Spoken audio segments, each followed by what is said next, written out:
feel as though my name is really important for this.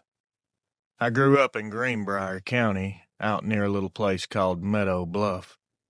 Folks from around here know Carter Creek Bridge. It's a one-lane bridge that rattles when you drive across it.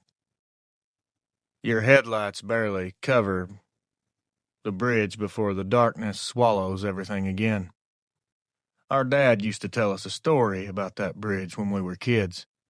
He said one night back in the late 70s, driving home from his job, he saw a man-sized wolf standing in the creek bed. Said it turned its head and watched his truck go over the bridge. He could see its eyes shining in the dark like coals. We always chalked it up to him being tired or having a few drinks after work. Or, the most likely option was he was pulling our chain. Anyway, dear old Dad passed away in 2018. About a year later, my brother and I decided to take a drive out there, mostly for laughs. We were both in our 30s, families of our own, just curious. The bridge hadn't changed much. The guardrails were still rusted. There were giant potholes leading up to it.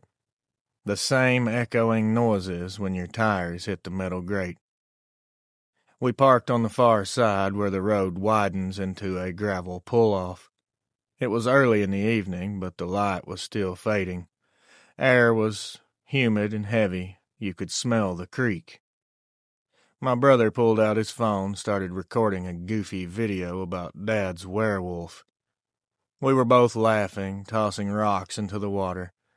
Just remembering our dad, I suppose. Then, mid-laugh, we both heard something splash from down under the bridge. Now, this isn't the kind of splash that a fish makes. It's something much heavier.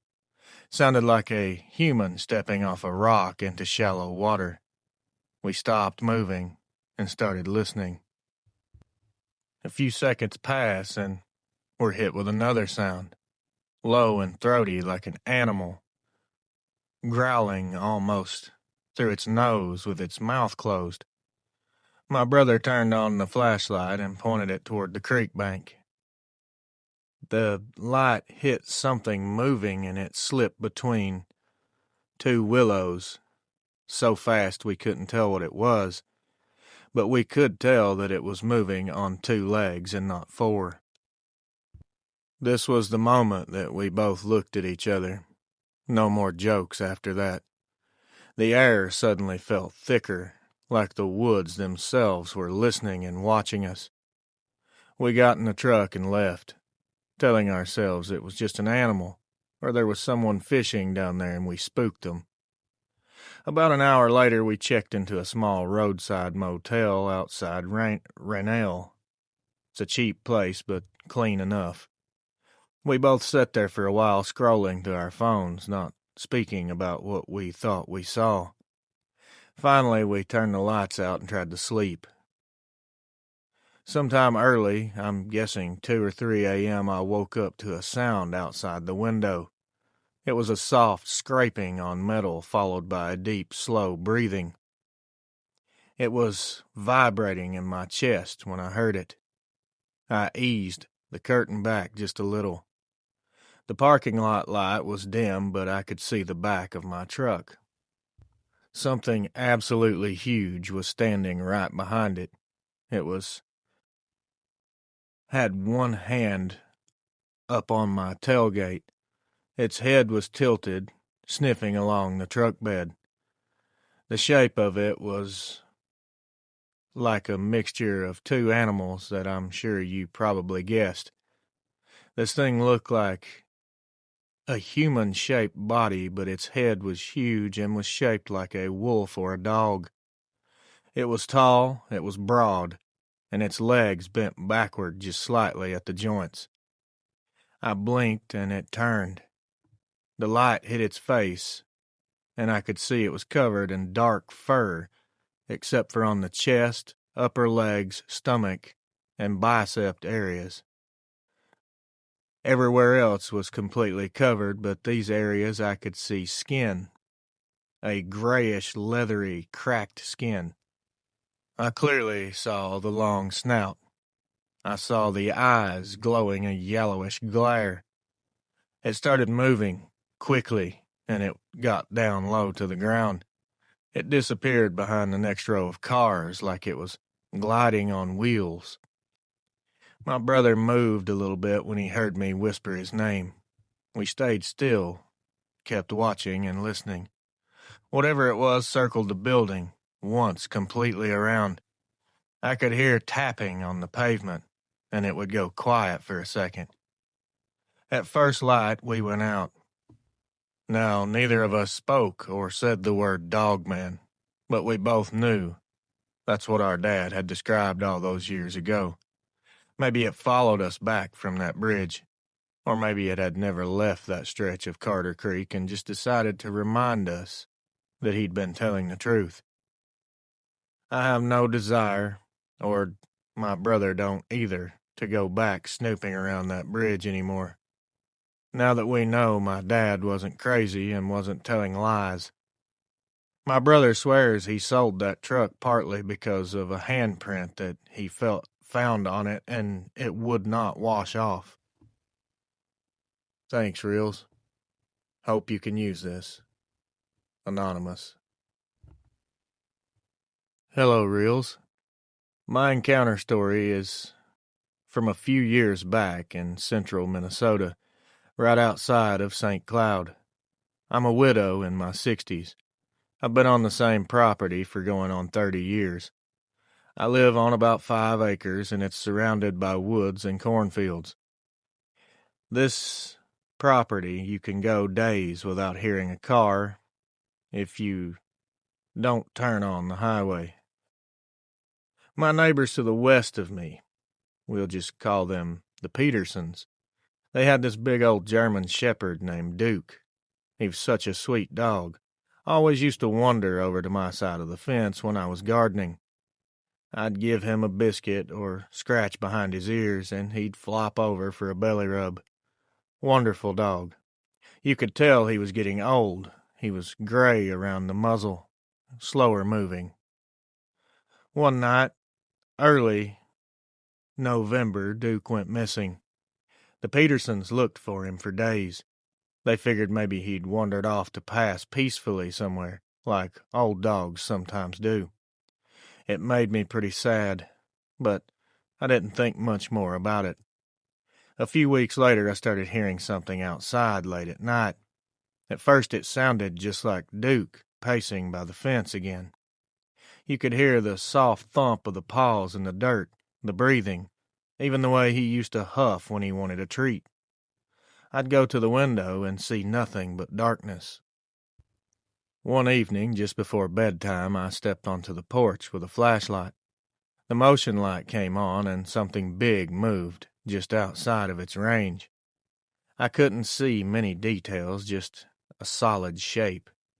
It was something tall, very wide, and it was standing really high off the ground, way too tall to be a dog. I still didn't know what to think, so I just yelled out, "Duke, is that you, boy?" This creature froze, and I could feel it looking at me even though I couldn't see it. My stomach just got this sick feeling. Whatever it was, I knew right then and there it was not Duke. It took a weird, jerky step forward into the light. It did it just enough for me to see the outline of its face and its head. It was canine, but not right. Its face was too long, its ears were pointed like a wolf's, its shoulders were far higher than any dog I've ever seen. I could hear a deep rumbling growl emitting from it. It was low enough that I felt it vibrate my body.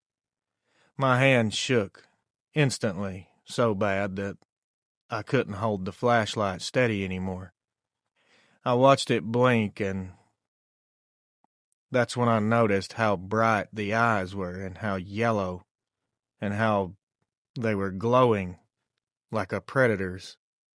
I'm not very quick these days, but I stumbled back inside as fast as I could and locked the door, even though that really wouldn't have helped me much if it really wanted in. I remember my heart was beating so hard, I felt like I was going to pass out. From inside, I could still hear it moving along that fence. It was walking slow, but they were heavy steps. It let out this sound that was mixed with a snarl, a grunt, and almost like a cough, and then everything just went quiet. After that silence, I stayed awake listening for about an hour, and I didn't hear anything else, so I decided to go try to sleep. A few days later, Mr. Peterson came by. He told me they'd found Duke's collar. It was about a half-mile from their place near the back pasture. It was torn clean in half like something ripped it off of him. I didn't tell him about what I saw. I just nodded and said how sorry I was. Since then, I keep the porch light on every single night. I don't go out after dark anymore unless I absolutely have to. Whatever these things are, it's definitely not a coyote or a bear. It wasn't Duke, either. It was standing where Duke used to stand, like it remembered there was food here. Or maybe it remembered me. I've lived a long time out here, Reels, and I know the sounds of this land. That night I realized there are things in these woods that aren't supposed to be here, and they're smart enough to act like they belong. Name withheld. Minnesota. I've been driving a school bus for almost 20 years now, all on the same back roads around Windsor County, Vermont. Out here, the routes twist through miles of forest and farmland, sometimes with whole stretches where you won't see a single house for 10 minutes. It was in the fall, I'm thinking late fall, when this happened. It was right before the snow starts, but after the mornings turn bitter cold. I had the early shift picking up the high school kids before sunrise. The bus garage sits just outside of town, and from there I drive 15 miles of winding rural road before the first stop. That morning it just felt darker than usual. There were thick, heavy clouds, the moon was nowhere to be seen, and there was a layer of frost on the ground that you could hear crunch under your boots. About halfway through my route, I came up on a narrow section where the road dips down beside a small stream. There's no guardrail there, just trees and water below. My headlights hit something moving by the edge. It looked like something knelt down low near a mailbox, like it was trying to hide. Or maybe ambush, I don't know. I slowed down, and I thought a deer or someone's dog was going to run in front of me and get hit.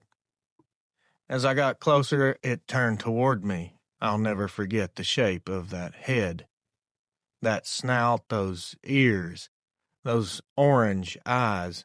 It rose up onto two legs, just like a person would. It was at least 7 to 8 feet tall, and if I had to guess, every bit of 250 to 300 pounds. I froze halfway through hitting the brakes. I could not process what I was seeing. It was like a wolf stuck onto a huge man's body. For a second it just stood there in the middle of the road. I remember seeing its breath. Then out of nowhere it just turned, took 2 fast steps, and was gone into the woods. When I finally got to my first pickup where my hands were still shaking, one of the kids even asked if I was okay because I was pale as chalk. I told them I just hit some black ice back there, but the truth is I could barely focus the rest of the route. That night, I just continued to replay it over and over. I still do occasionally, but not as much as I did in the beginning. Every part of me wants to believe I saw some weird illusion or trick of the light. Maybe it was a bear, and I saw it wrong. Something logical, anything. But there's no way. The way that thing moved, The smooth, upright, and fast movements. That's not like anything natural. I didn't tell anyone for a while. People already joke about night drivers seeing weird things. But something changed in me after that. For years, I'd been scared of a lot of things, driving icy roads, breaking down alone, being out here in the dark. Now, I don't scare as easily. I figured if I could face something like that and still show up for work the next morning, there's not much left that can shake me. I still drive. Every now and then, I'll slow down when I pass that same bend. It's not because of fear. I'm not really afraid. It's just a reminder, a reflex. You don't always get to choose when fear finds you, but you can sure as hell choose how you handle it. I hope this helps someone else. Don't let fear run your life. Name withheld. Vermont. Hello, Reels. You can call me Casey. My dad ran a small farm about 30 miles outside of Grand Island, Nebraska. It was a couple dozen acres and some cows and an old red barn that was in decent shape, but it was a bit leaned on one side. When he passed away in 2019, I was the one who moved back home to settle things. My brothers lived out of state, and truth be told, I didn't mind being back out in the open again. I'd forgotten how quiet it gets out here. At night, all you hear is the wind through the fields and the occasional lowing from the cattle. It's peaceful, or at least it used to be, before all this. The first few weeks back, everything was fine. I spent my days cleaning out the barn and patching fences and going through Dad's old tools. He always told stories about odd things that happened over the years. Massive calves, strange tracks near the creek, coyotes that didn't sound quite right. I just told myself it was small town superstition. One night in early October, I woke up to the sound of the cows. Not just one or two of them were bawling, the whole herd was losing it. It was loud enough that it was rattling the windows. I grabbed a flashlight, grabbed my boots, and all I had was a .22 rifle. The moon was bright enough that I didn't need much light. As soon as I stepped outside, I caught a whiff of something foul. I can't describe the smell. I know some people say wet fur mixed with this or that, but to me this just smelled like straight decay. The cattle were bunched up on the far side of the pen, staring at the woods behind the barn. I turned the flashlight in that direction, and I froze on the spot. There was definitely something standing outside the fence line. It was tall, about 7 feet, and it wasn't shaped right at all. The shoulders were very broad, its arms were skinny and long, gangly. The fur shimmered almost black. It was hunched over slightly, one hand on the ground and the other on the top of the fence post. When the light hit its face, the eyes were a deep amber color, and I expected it to move when I shined the light on it, but it didn't. It just stared back at me. I should have run inside, but something in me snapped the other direction. Maybe it was anger or just shock, but I lifted that little .22 and screamed, telling it to get out of here. It just blinked and looked at me and took one slow step back. I shot once into the ground about a foot in front of it, just a warning shot. I grew up shooting guns. I'm pretty good with a rifle. I didn't want to hit it, or I would have. The sound of that little rifle didn't do much. It didn't growl, though, or try to charge me. It did turn, got down low on all fours, and moved into the corn like smoke disappearing in wind. The silence afterward was the worst part. The cattle finally calmed down, but I stood there, holding that flashlight. expecting it to come back out, but praise God it didn't. I didn't sleep much, but the next morning I made a decision. I was not selling the place. I wasn't running either. Dad always said you don't own land like this, you just look after it, the way it looks after you. So I reinforced the gates, started keeping a real rifle by the door, and set up motion lights all around the property, including around the barn. It's been 2 years since that night. Sometimes the lights go off for no reason, and I'll hear a noise near the trees that sounds heavy, too heavy for a deer. But I don't scare like I used to. I'll stand my ground. That night showed me something about myself, and maybe about my dad, too. He must have seen that thing before, maybe more than once, but he stayed. Now I understand why. Sometimes courage isn't running toward danger, it's standing your ground long enough to prove that it doesn't own you. Hopefully someone can take something from this that can help them deal with their trauma or fear. Name withheld. Nebraska. Reels.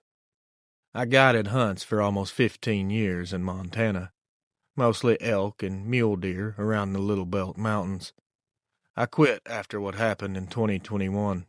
I still can't explain it, and honestly, I don't talk about it much anymore because I don't want people thinking that I've lost it. It was early November, late in the season. I was guiding a man from Texas. Nice enough fella, but pretty green.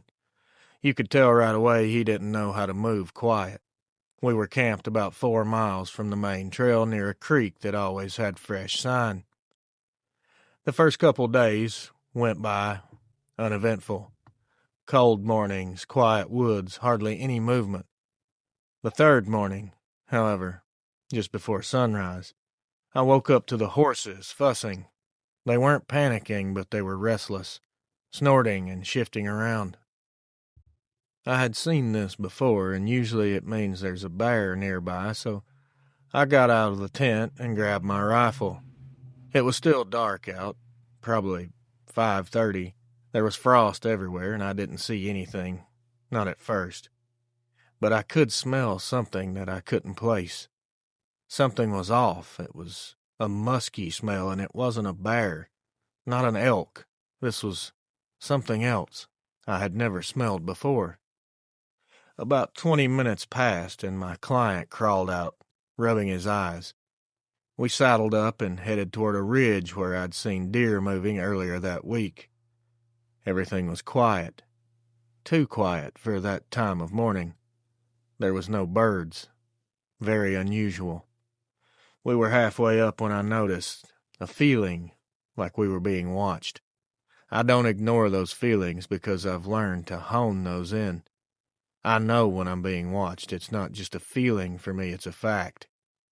When you spend a lot of time out in the wild, you know the difference between nerves and the real deal. We were both in danger, and I knew it. I stopped and told the guy to hold up. He asked what was wrong, and I said, I don't know, but keep your rifle ready. He laughed a little and asked me if I thought we're going to get ambushed trying to make a joke. But he stopped joking when he saw I wasn't laughing. Not 30 seconds later, there was a sound up on the slope above us, like something walking across dry leaves on 2 legs, not 4. I grabbed the binoculars and swung them up, but I couldn't see anything. We both heard it again, and it was much closer the second time.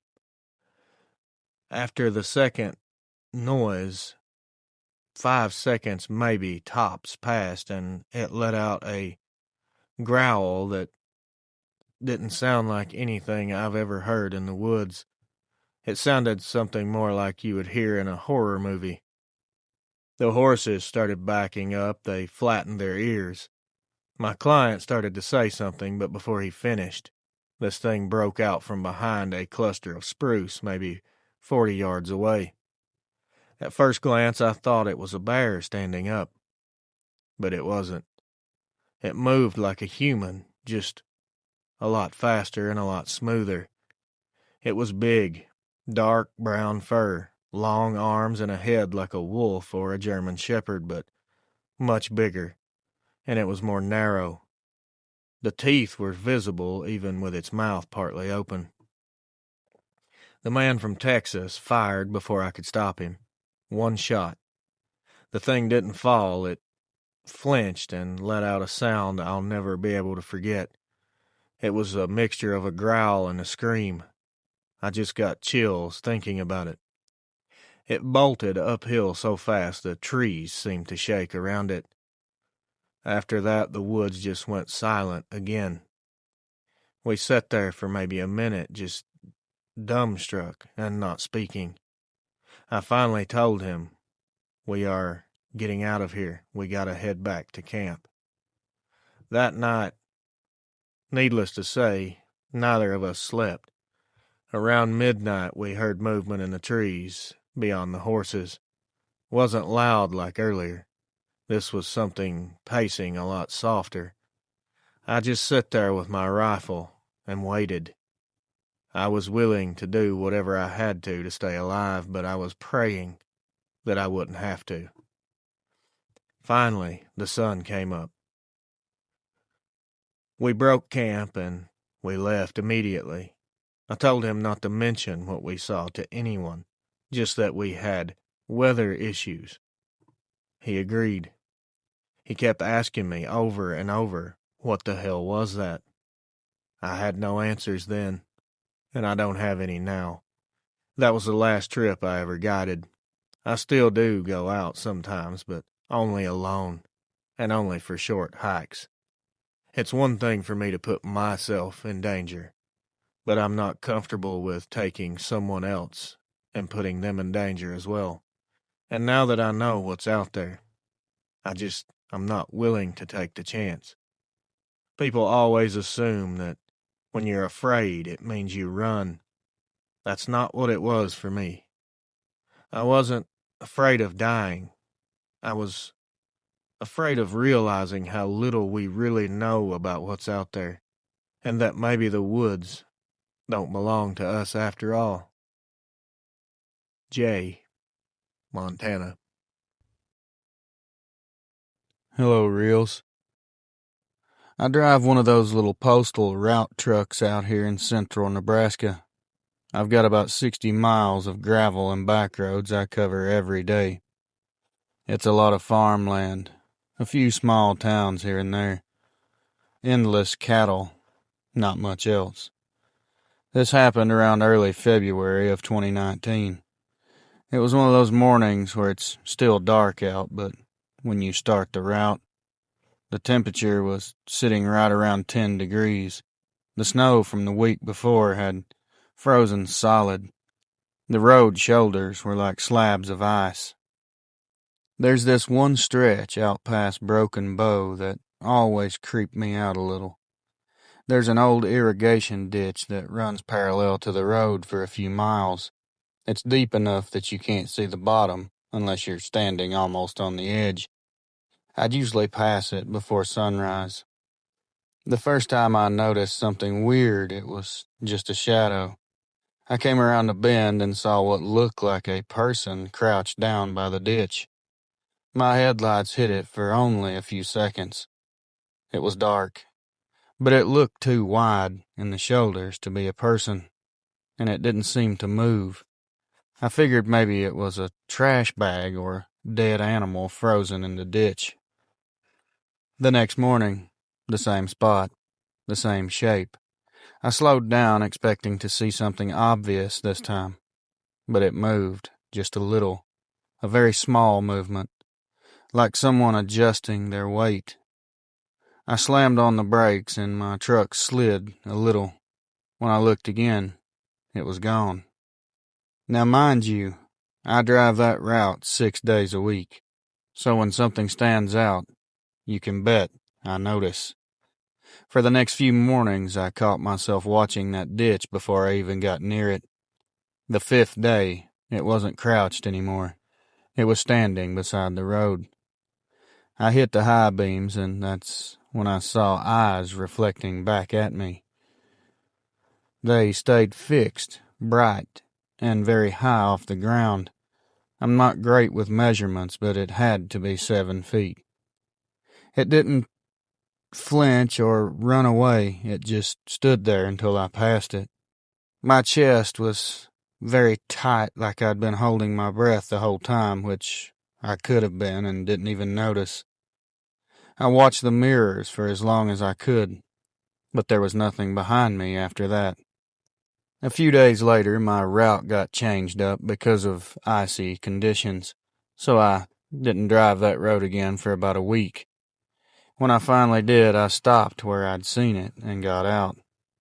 The snow was packed down with old tire ruts, but off the side of the road were prints in the frozen layer. They were spaced too far apart to be a man's stride. They went right down into the ditch. I've been on that route for 6 years now. I still don't like that stretch. Even when the sun's up, I catch myself speeding a little through there. You can use my name if you want. If you read this, that is. I'm not saying it was anything supernatural, but it definitely had the shape of what you call a dogman. And I know exactly the thing I saw was real. It was there. It wasn't a deer. It wasn't a bear. I can't explain it. Cliff, Nebraska. Hello, Reels. My name is Noah, and I grew up in western North Carolina, not far from a little town called Morganton. Back when I was 17, me and a friend, we'll just call him L, used to skip the last class of the day and go hang out by this old concrete bridge that crossed a shallow creek a few miles out of town. It wasn't much of a hangout spot, but it was hidden and it was quiet.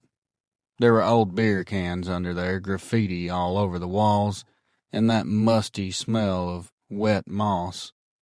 We were just a few of many high school kids that go down there just to get away and hide from everything.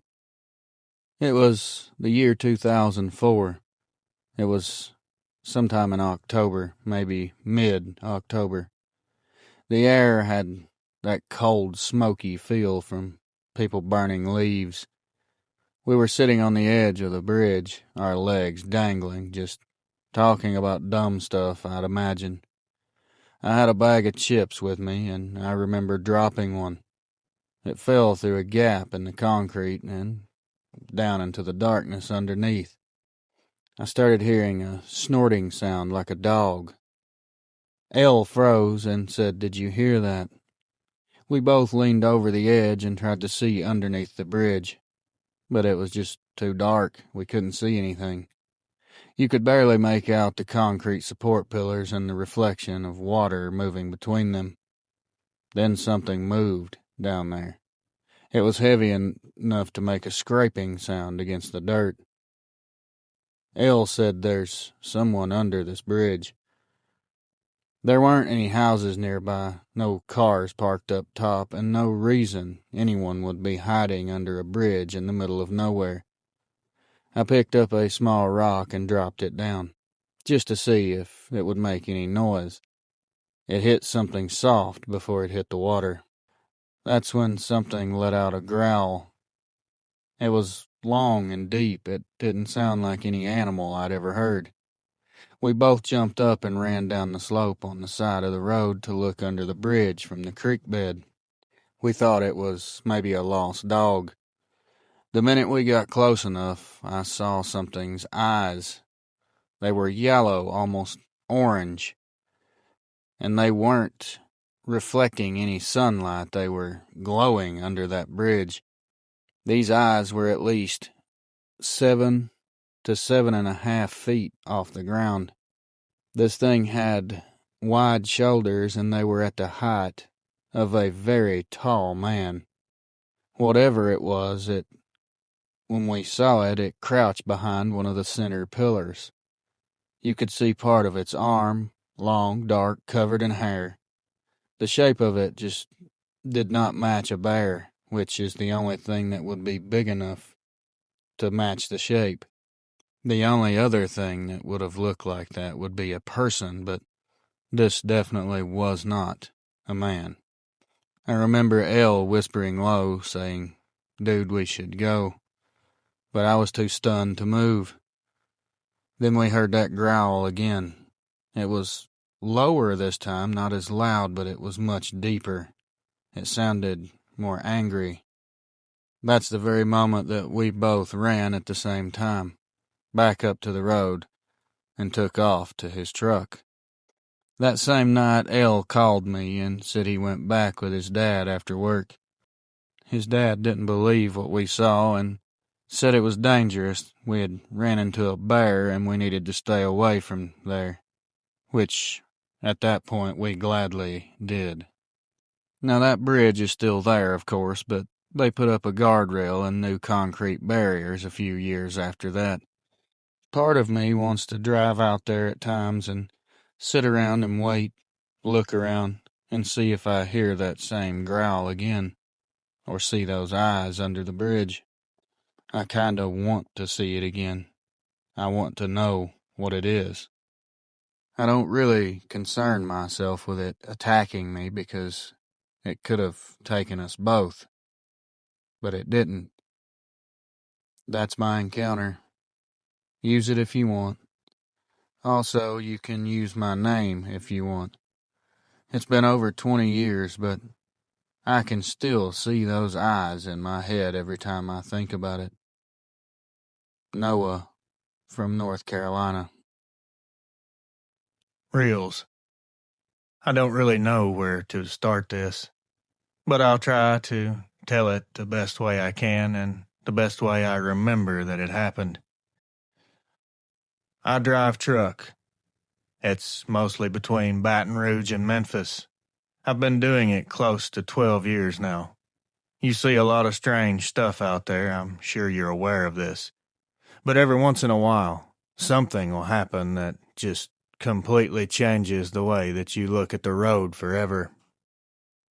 All this happened about 5 years ago.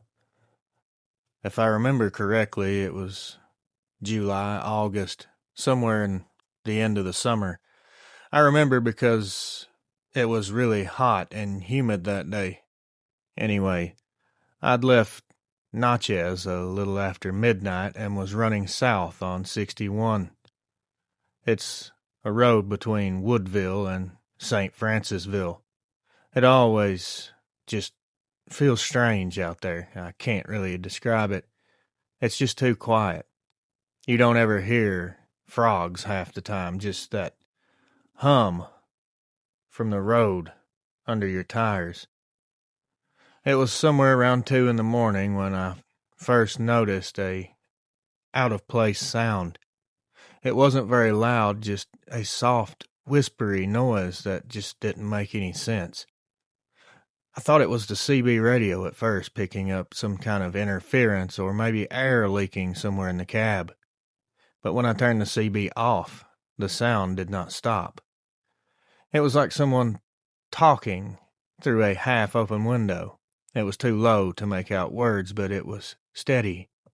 It kept happening for a couple miles before I realized it wasn't coming from the truck.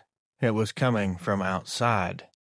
When you've been driving a rig long enough, you get used to knowing how far the noise from your wheels carry.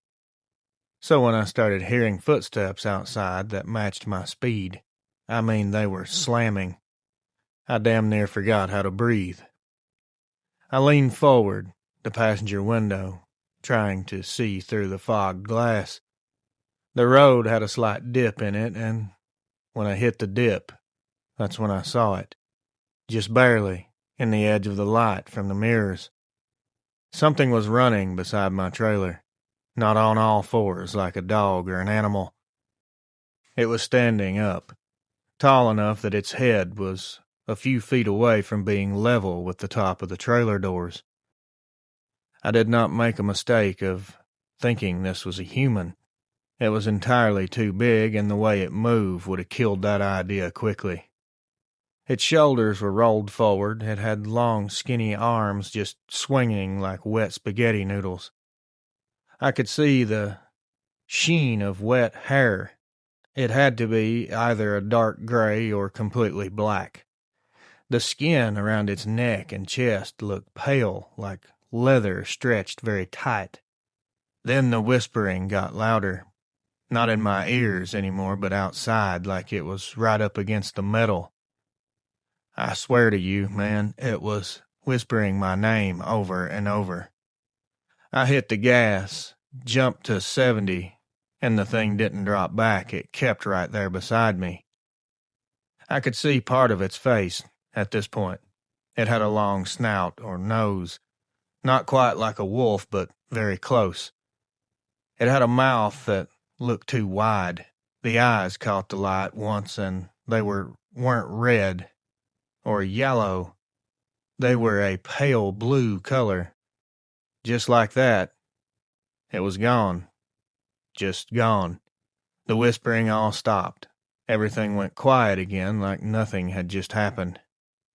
I made it to Baton Rouge about an hour later and parked at the yard. I just sat there in the truck for probably 20 minutes before I could even get out. When I finally did, I walked around the truck checking the mirrors, the door, everything. There wasn't a scratch or dent on the rig. I told one other driver about it the next morning. Now, he's been running that same route a lot longer than me. He just looked at me and said very seriously, "Do not ever stop for anything or anyone on that stretch, especially at night." He said that's where the shadows walk. That just sent chills up my spine just typing it out. He wouldn't explain what he meant, and honestly, I didn't ask. I didn't really want to know. I think I know enough. I used to love nighttime runs. Not anymore. Not after that. I appreciate you reading this, and I hope to hear it. E. Hello, Reels. You can just refer to me as Richie or Richard, whichever you prefer. I've lived up here in St. Johnsbury for most of my life. It's pretty quiet country. You get used to the snow and the long winters and how dark it gets when the power lines freeze. It's a lot of fun. I'm not much for stories, but I've been thinking about this one for a long time. Maybe it's time for me to spread it and tell it out loud. It was the winter of 2021. Now the cold here is the cold that makes the trees crack in the distance, and every breath you exhale hangs in the air like a puff of smoke. I'd gone out late one night to check on the horses. We'd had a pack of coyotes sniffing around the fence earlier that week. My dog had started growling by the back door. I grabbed my coat, a flashlight, and stepped out into the yard. The snow was deep and heavy. You know that sound it makes when it's cold, it squeaks under your boots. That's all I heard. Our barn sits about 40 yards from the house, tucked near the tree line. I didn't notice anything strange at first, just the usual quiet. But when I got about halfway there, my dog let out this short, nervous bark and stopped walking. She wasn't looking at the barn, she was staring past it. I turned the flashlight toward where she was looking and saw someone, or what I thought was someone, standing right at the edge of the woods. The light hit the side of the barn first, then slid across what looked like a figure. It was big, not just tall big, it was wide. I called out, "Who's there?" because what else are you supposed to do when you see something like that on your property? It didn't move, it just stood there beside the barn wall, its head tilted down a little, like it was watching me from under its brow. The light was directly on its face for maybe a second or two, and that was enough. It wasn't a man. The eyes were a weird, dull, gold color. The face, if you can even call it that, was long in the front like a dog's snout but thicker. The skin looked rough, patchy in places like the fur had frozen over. The mouth was partly open and I could see teeth, but not like an animal bearing them. It looked more like it was breathing through its mouth. I don't know how long I stood there staring. It could have been 5 seconds, it could have been 30. The thing never blinked. It never twitched, it never moved. It just stood there breathing heavy. It finally took one step, a slow step out from the barn. I could see how big it really was. I'm 6 feet tall. This thing had half a head on me easy. The arms were long, and the way it carried itself just wasn't normal. It was twitchy movements, like a seizure. It reminded me of those horror movies where those monsters move in the glitchy type twitchy movements. It's like a strange balancing act, like part of it wanted to go forward and part of it wanted to stay back. I don't know if that makes sense, but that's the best way I can put it. I didn't need to study it anymore. I started backing up toward the porch, never taking the light off of it. The dog was whining behind me, pacing, but she didn't bark anymore. I think she was to the point I was at. It's time to retreat. When I got to the door, I turned and ran the last few steps inside. My wife immediately got spooked and asked what was wrong. I told her there was something in the yard. She thought I meant a bear or a coyote. I didn't sleep that night. Every time I'd start to drift off, I'd hear little noises outside, probably just the wind or the barn settling, but it sounded too rhythmic, too intentional.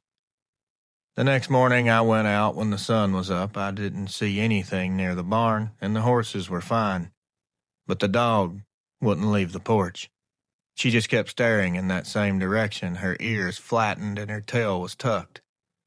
I never saw it again, but I have a feeling it's still out there. You don't just imagine something like that. I'm sorry. I'll tell you something else. When the snow falls just right and it's real quiet, you can still feel it. That heavy kind of silence that tells you something's standing just out of your sight. I don't talk about this around here because people laugh, but that night changed how I look at these woods forever. Whatever these things are, it's definitely not a person, and I don't care who says it. You can't mistake this for a bear.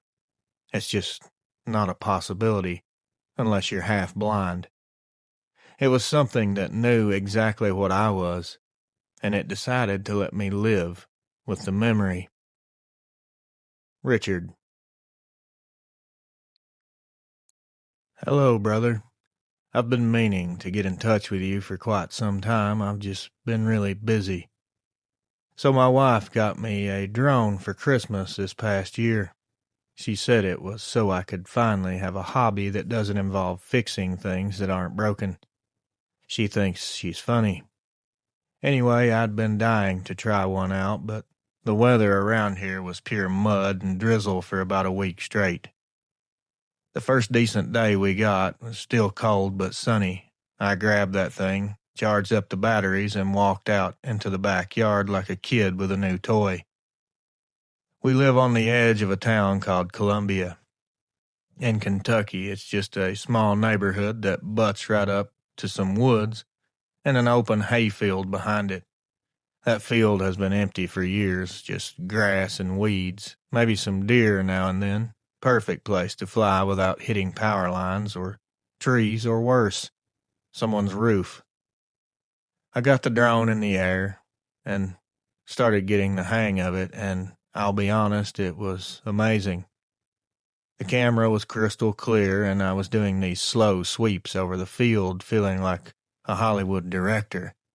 I was actually bragging to myself out loud. My wife probably heard me through the kitchen window saying stuff like, "Look at that shot, Spielberg." Everything was fine until I noticed something dark moving along the far side of that field, right where the trees started to bend downhill. I automatically assumed it was just a deer, but I zoomed in, and that's when I realized this thing was way too big and moving way too fast. It was on all fours, tearing across that field like a freight train. I remember looking at that camera, squinting, trying to see what it was. I also remember saying out loud, "What the hell kind of dog is that?" Except it wasn't shaped like a dog. The front legs, or arms, I suppose you could call them, were thick, almost human-looking. I panicked, trying to hit the record button, and of course that's when I hit the wrong one, the return to home button. So now my drone starts drifting upward and backing away while I'm yelling at it like it can hear me. By the time I got manual control back, this thing stood up. I'm not talking about standing up like a bear stretches. I mean, it went from running on all fours to upright in one smooth motion. This thing was absolutely huge. Broad shoulders, long arms, dark-colored fur, and that narrow, skinny face like a wolf, but its snout was completely stretched out to a size that was ridiculous. I don't know if it saw the drone or me standing in the yard, but right as I got my thumb back on record, it turned its head in the weirdest way. It was almost mechanical. It took off. I'm talking blink and it's gone fast.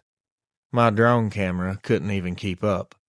1 second it was in the frame, and the next it was halfway across the field and into the trees. I just stood there like an idiot staring at that controller. No footage, not even a blurry frame to prove what I'd just witnessed. I flew the drone back and landed it. I sat on the porch for 10 minutes just laughing to myself.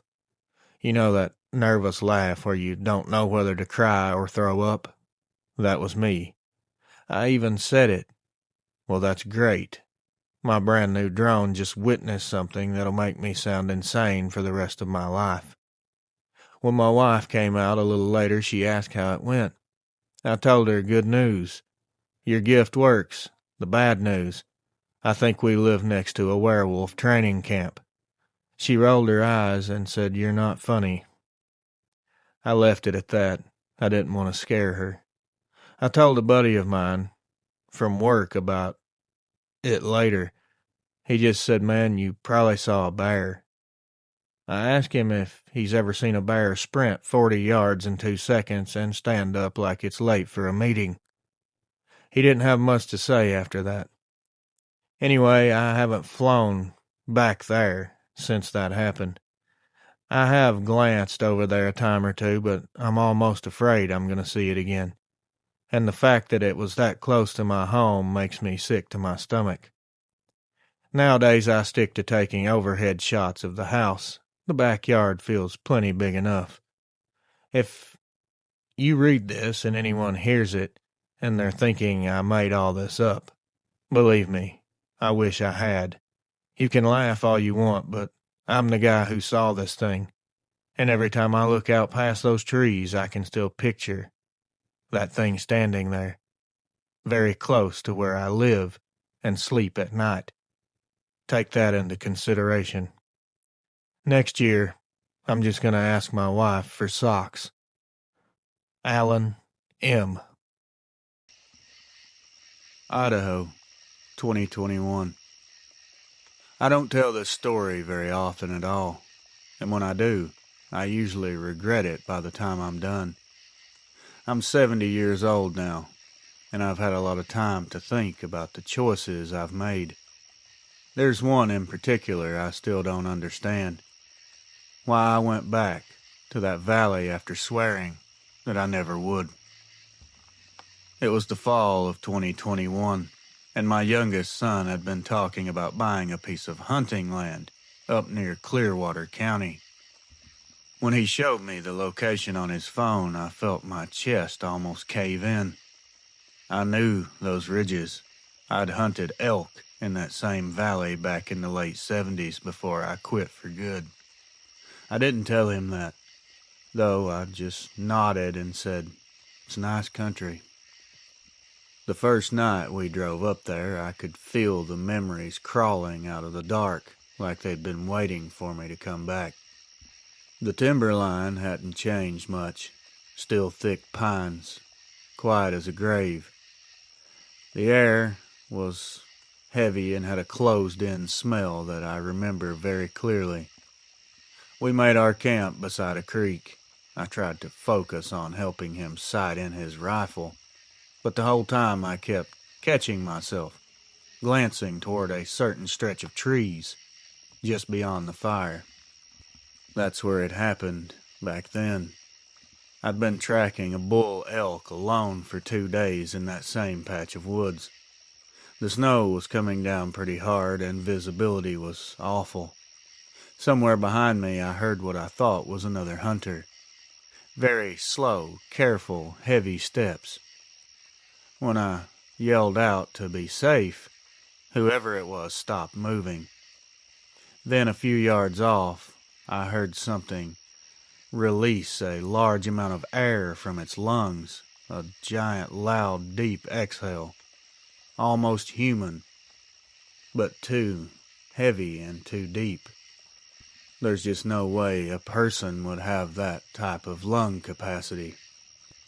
I remember I had a distinct feeling, a feeling that something big and something intelligent was watching me.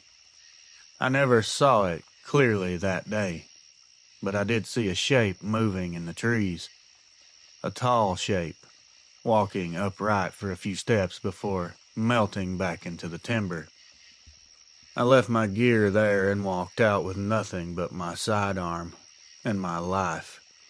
I never hunted again. Now, 50 years later, I find myself back in the same spot, sitting by the fire while my son slept in the truck. The woods were dead quiet except for that creek and the occasional crack of ice on the branches. Sometime past midnight, I started hearing sounds again. My heart dropped. I told myself there's no way this is happening again. It kind of sounded like the wind pushing through the trees, until it came over and over again. I was listening. Then I started to see something moving on the slope. Something huge. It was very big, stepped between 2 trees blocking the starlight. I could see the outline of its shoulders, the shape of its head. It was wrong for a man, but too defined to be an animal. It just stood there, breathing and watching me. My instinct was to reach for the rifle, but I didn't. I just whispered, "I remember you."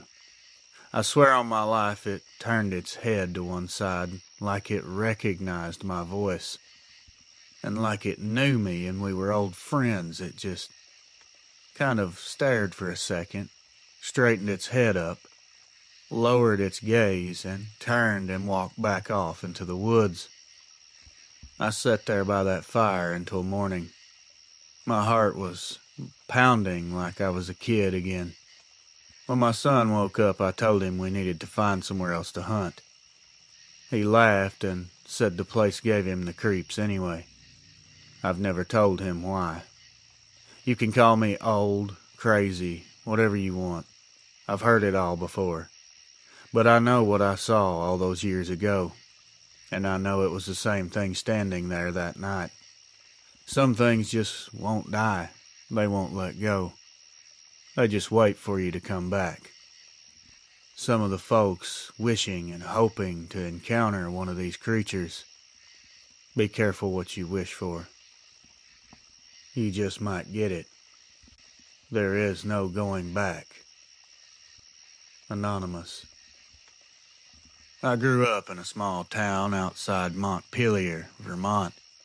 Everyone there knew each other, and you could walk home from anywhere after dark without worrying about a thing. At least that's what I thought back then, and It's what I used to tell my daughter. But there is one thing that I've never told her. Something I swore that I would take to my grave. But here we are. The guilt has driven me here. When I was 16 years old, my best friend Jessica lived on a gravel road off Route 302, right by a place called Willow Creek. It wasn't really a creek, more like a shallow ravine with cold black water that smelled like iron. People said old livestock used to get dumped down there back in the day. One night after cheer practice, Jessica's mom dropped me off at the turnoff, and I started walking home like usual. It was somewhere around 9:30, a clear fall night. I remember the moon on the frost and the sound of dry leaves cracking under my sneakers. Halfway home, I heard something that made me stop dead in my tracks. It was a violent, god-awful scream. Make no mistake, this wasn't a scream from a person. It started out low, then climbed into this awful high pitch that made my teeth hurt. It came from somewhere down by that creek. I stood there, unable to move, listening as it rose and fell again, and again, like something calling out but not for help. I took off running. When I got home, my dad met me at the front door. He said, "You heard that too, didn't you?" I remember the look on his face. He was very pale, looked very concerned and probably confused as I was. He told me to lock the doors and don't look outside. I spent the whole night under my blanket listening to that sound echo through the hills until it finally stopped just before sunrise. The next morning, the local sheriff drove past our house, but no one ever spoke about what they were looking for. People just went back to normal, pretending that it didn't happen. I moved away right after high school and never looked back. That was 21 years ago. 2 weeks ago, my daughter, who's 16 now, called me from her dad's place. He still lives in that same town not far from where I grew up. She said, "Mom, did you ever hear something weird around here? Like a person screaming, but it's not a person." I didn't answer right away. My throat closed up, and I felt that same cold wash over me I hadn't felt since that night. She said she heard it just after dark. She'd been walking their dog near the end of Willow Creek Road. The dog stopped and started whining. She said the sound came from down in the ravine, a long, drawn-out, angry scream. Her dad, of course, brushed it off as a fox or a bobcat. I told her that's probably all it was. But I know better. That sound never belonged to anything normal. It was waiting there, just like it always was, for somebody else to hear it again. And not only has it found me, but now it's found my daughter as well. This has had a major impact on my life, especially mentally. A lot of people might disagree with me not telling my daughter, but I know what this has done to me, and I'm hoping I can just convince her to think it was something normal and move on. I don't want to see her suffer as I have. Thank you, Reels. Blair. Reels. I'm from Kansas. I've grown up hearing stories about my grandfather's old farm just outside of Concordia. He used to tell us about strange noises coming from the silo at night back in the 80s. Banging, scraping, like some big thing was moving around inside. He always said it was probably raccoons or stray dogs, but I could tell by the look in his eyes that he really didn't believe that. Something else, something weird was at play here, and I knew it. After he passed away, the farm sat empty for years. By the time it came into my hands, the place was in rough shape. The barn was ready to collapse, the roof was half gone, all the fences were broken, busted down. I spent that whole first summer fixing it up with my brother, trying to get it running again. The silo still stood there, rusted and full of old grain dust. Every time I'd walk by it, I'd get that same uneasy feeling, like the air around it was full of static or somehow different. I didn't know if it was just my imagination from the stories I'd been told as a kid, or if there was in fact something weird going on here. My granddad had welded a big latch across the door many years ago. Said he didn't want kids climbing in. I left that place alone. The beginning of October, we moved some equipment back from town. I started noticing small things out of place. The latch on the silo would be unhooked when I knew for sure I'd closed it. My dog, a pit, wouldn't go near the side of the yard. He'd just sit there, looking at it, growling under his breath. One night, between 11 and 12, I went out to check on the generator. The wind was calm, there was no crickets, I didn't hear any traffic on the road. It was just quiet. I started hearing this low, deep sound roll out from inside that silo. It wasn't what I would distinguish as a growl, not necessarily. It was more like a heavy sigh mixed with a low growl, but there was definitely weight in it. I turned my flashlight on the door and saw it rocking slightly, like something had pressed against it from the inside. I didn't move. I tried to stay quiet. I thought for sure it was a trespasser, but the sound wasn't human, and why on earth would someone go into a grain silo? I started backing away and went inside and waited. The next morning, I found the door hanging open again. I told my brother, and we both decided to check it that night, together this time.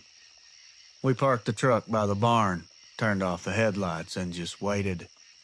A little after midnight, we heard heavy movement, shuffling feet inside the silo.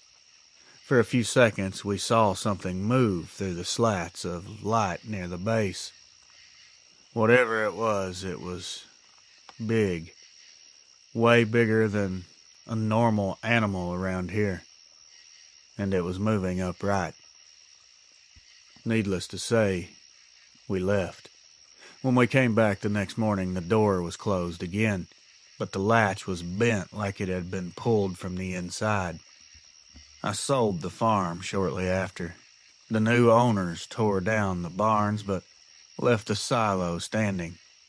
My brother drove past last summer and said they keep it padlocked now.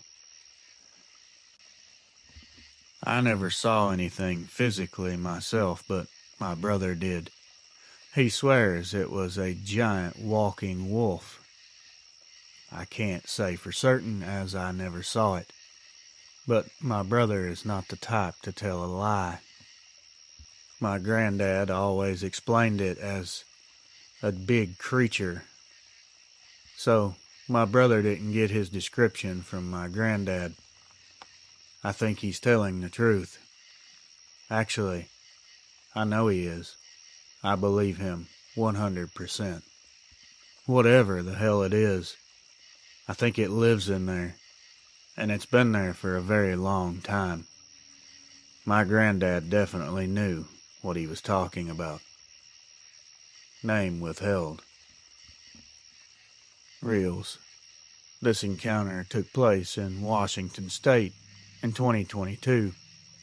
My wife and I decided to rent a cabin on Lake Quinault last summer. She'd been talking for years about how peaceful it looked in pictures. Glassy water, huge pines, just far enough from everything else to feel like another planet. I did not tell her that I'd been there before. Not the same cabin, of course, but the same lake. I was 15 at the time I visited. My uncle had a little place on the east side where he'd take us every summer to fish and to swim. I loved it until the night I came in contact with something that made me swear I'd never go back. We were cleaning up after dinner and I went down to the dock alone to rinse off a pan. We did that. It was just past sundown. The lake was very still. Everything was quiet. That's when I noticed something dark moving along the opposite shore. I thought for sure I was looking at a bear. It was down on all fours. It was big and heavy, pacing along the reeds like it was searching for something. Out of nowhere, it just stopped and stood completely upright in one movement and looked across the lake. Even at that distance, I could physically feel its eyes on me. I stared at it, then after it stared at me for a brief moment, it dropped back down and loped off into the trees. In those few seconds, I could clearly make out the shape of the head. It was a huge wolf head on a human-shaped body. I will never forget the way it looked at me. I ran as fast as I could back to the cabin. I immediately told my uncle what I'd seen, and I got the usual, "You were tired. The shadows are playing tricks. It was just an animal." I believed him for years, or at least I tried to. Fast forward 25 years later, my wife and I are pulling into the driveway of this little lakeside rental. Everything looked the same. The slope of the bank, the trees, even the shape of the dock. It was like walking back into a nightmare that you didn't want to remember. The first 2 nights were fine, actually. It was quiet, pretty peaceful. Then on the 3rd night, early in the a.m. hours, our dog started whining by the window. I got up thinking he needed to go out, but when I opened the blinds, there was a figure standing at the end of the dock. No flashlight, no lantern, just a tall black shape against the reflection of the moon. It wasn't moving, it was just standing dead still. Its shoulders were hunched forward slightly. I kept thinking, hoping it was someone fishing, until I realized it was facing the cabin, and I saw those same pointed ears and snout. My stomach was in knots, and I grabbed my phone. My hands were shaking so bad, I couldn't hardly get the camera to open. By the time I looked up again, it was gone, and it only took me maybe 2 to 3 seconds to open my camera app. The next morning, I told my wife it must have been some kind of dream, or I'd imagined it. She said maybe it was your own reflection in the window and you were just tired. I laughed and said maybe, but I know it wasn't. I know what I saw. I knew that posture, that stillness, that shape. I saw it once before. Whatever it was, it hadn't forgotten me. We left a day early. I didn't explain why. I just kind of forced the situation. When we got home, I checked the photos we'd taken that week. Everything was normal except for one. The last picture she snapped before we left shows the lake behind us, calm and gray as always. But if you look close, way in the distance, you can almost see something dark standing behind a tree, half hidden. It's blurry, almost a shadow. A person that doesn't know what they're looking at would never see it, and they would call me crazy, or say it was pareidolia. But I know what it is. It's waited 25 years for me to come back. It'll be waiting a hell of a lot longer than that for me to go back a 3rd time. There won't be a 3rd time. Real adventures. When I was 13, my mom and I lived in a house off a back road outside of a town called Red Hollow in Pennsylvania. It was a place where the porch light barely worked half the time, and the nearest neighbor was at least a half a mile away. We only lived there for a year, but I still have nightmares about that place. It started in the late fall. I'd be lying in bed half asleep and hear this scratching on my window screen. The first time I thought it was a branch brushing up against it, but we didn't have any trees close enough for that. The sound would start slow, stop for a minute, then start again. Long, steady drags, like something testing the edge of the glass. One night I got brave enough to get up and look. The window was cracked open about 2 inches because our old heater barely worked, and I thought maybe an animal was trying to get in. But when I pulled back the curtain, I saw 2 glowing eyes looking back in at me. They weren't up high like a person's, they were lower, then slowly started rising until they were level with mine.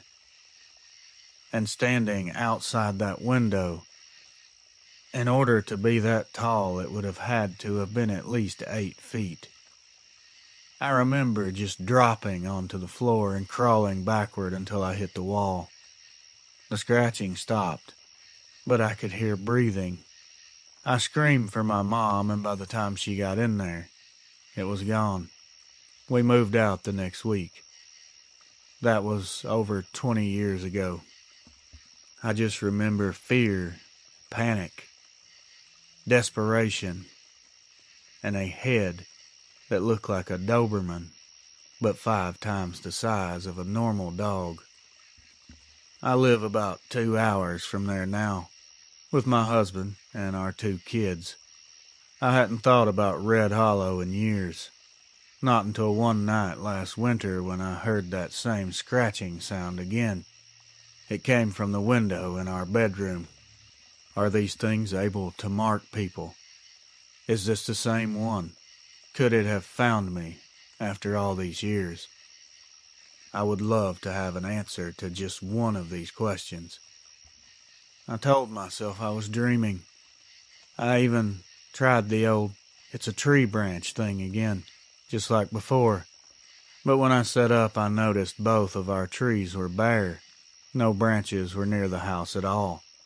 I leaned closer, holding my breath. Then the sound. One long, slow drag across the glass. I reach over and shake my husband awake, but something in me said not to move. I turned my head and looked at the window, and there it was.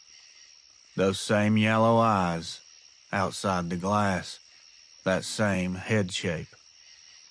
I saw the eyes blink once, and then they just went out like someone snuffed out a lantern or turned off a light. I didn't scream this time, I just sat there, waiting for it to just break through the glass and finally take me. It never did, and it never came back. The next morning, discussing this with my husband, of course his explanation was, it was an owl on a tree branch catching light from a passing car. I just nodded and let him believe that. But here's the thing. We live on a dead-end road. There's no traffic or street lights around. Just before those eyes disappeared, I saw the outline of that thing standing there. Its shape was blocking out the glow from the yard light across the road. I don't know if it's the same one. If it is, I don't know how it found me again after this long. Sometimes when the house gets quiet, I can swear I hear the faint scratching, even if it's not there. I feel like I'm going crazy, like it's in my head, but I actually saw it. I know it was there. I looked at it with my own eyes. It's like this thing is reminding me that Red Hollow isn't finished with me yet, and maybe it never will be. I have no idea what to think anymore. This has completely wrecked me mentally. Thank you, Reels. Thank you for listening. Thank you for taking the time to care about people that are strangers to you. You're a good person.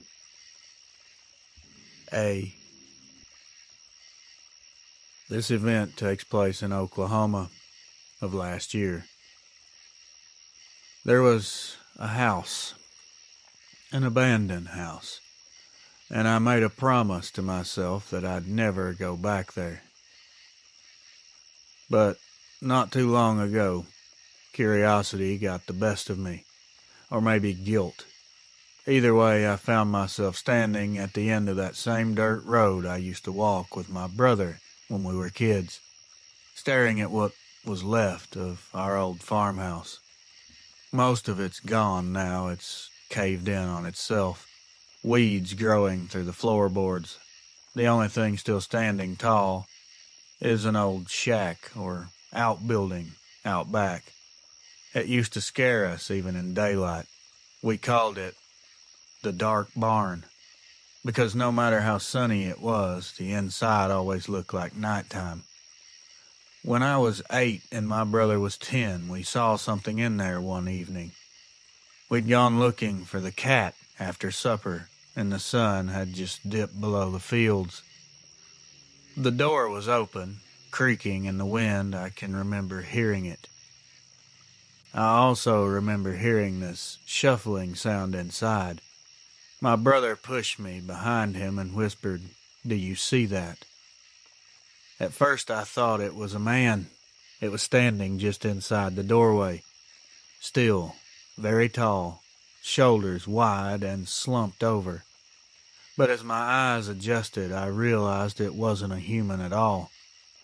The head was like a wolf's, and it was way too big. And the way it stood just looked like a monster. It wasn't natural. Nothing I've ever seen has a posture like that. Now, mind you, it never acted aggressive or came toward us. It didn't make any sounds either. It just stood there like a statue, framed by that thin strip of sunlight. It was like a shadow waiting for night to take it back. We both ran home crying, and when we told our dad, he grabbed his shotgun and checked the building himself. He came back pretty shaken and told us not to play out there near that shack anymore. We never asked why, because we knew. We moved about a year later after my dad passed. I hadn't been back since, until this past time I went. I parked by the old gate, walked through the overgrown field, and stood right where we saw it all those years ago. The air was still. I didn't notice a single bird or bug making a sound. The door on that building was half gone now, hanging from one hinge. I forced myself to step inside and look around. Empty, silent. I almost laughed at myself for expecting anything else. But as I turned to leave, something caught my attention at the far end of the field. There was a silhouette, standing near the trees. It was tall, narrow, motionless, and it was watching me. It wasn't clear enough to see fine details, just an outline against the light. But it was the same shape, the same shoulders, same posture, same grotesque head. I didn't move, and neither did it. We stood there like that for maybe 30 seconds. It standing in the light like it had never left. Me standing in that doorway. The sun finally completely went down and the light was gone. And it went with the light. It was gone as well. I got out of there. Kept staring at that spot the whole way out.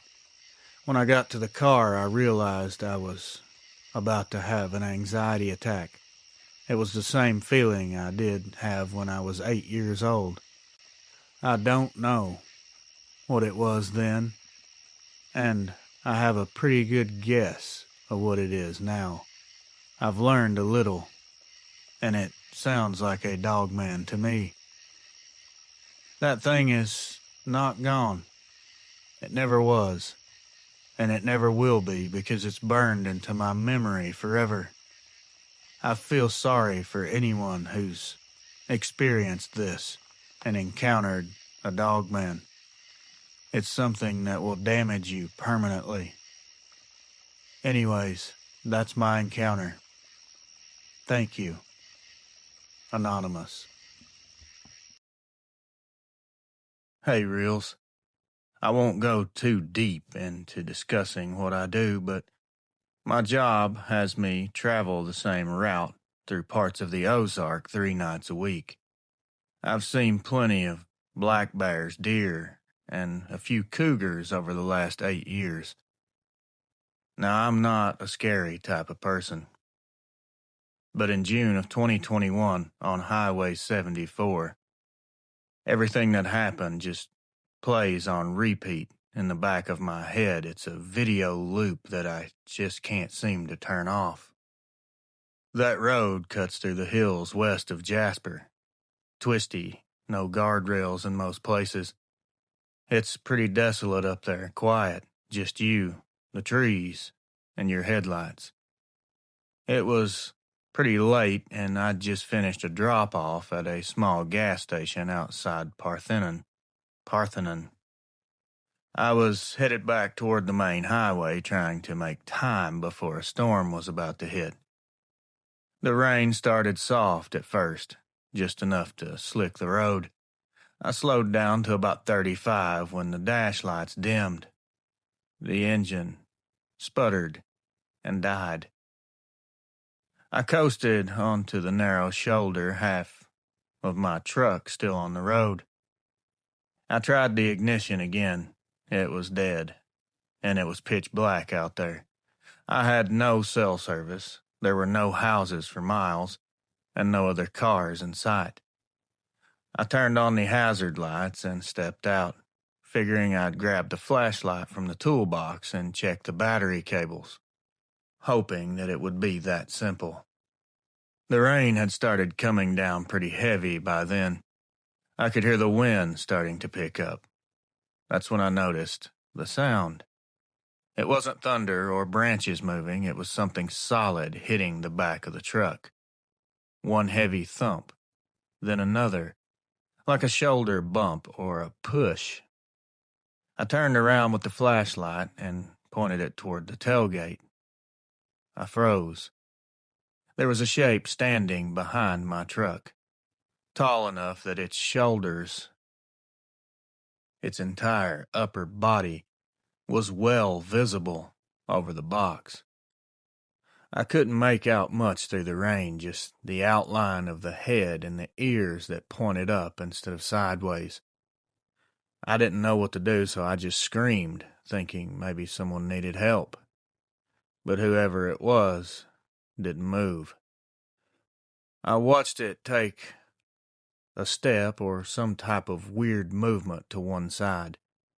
That's when the light hit it in the face. This thing was covered in blackish, wet-looking fur that seemed to be slicked down flat against its skin. Its eyes is something I'll never be able to forget. I've heard people say they see red eyes, they see blue eyes, but these were almost human, but they were huge and they were a deep golden reflection. It was like a wolf, but they were set much farther apart. I just jumped back into the cab and hit the locks. The truck rocked again, harder this time. I felt it shift on the springs and I grabbed my radio mic. I tried calling dispatch even though I knew the signal would not reach. The cab was just filled with static. For maybe 2 or 3 minutes it just circled. I could hear it over the rain. It was taking long, raspy breaths. It seemed to be angry or rabid.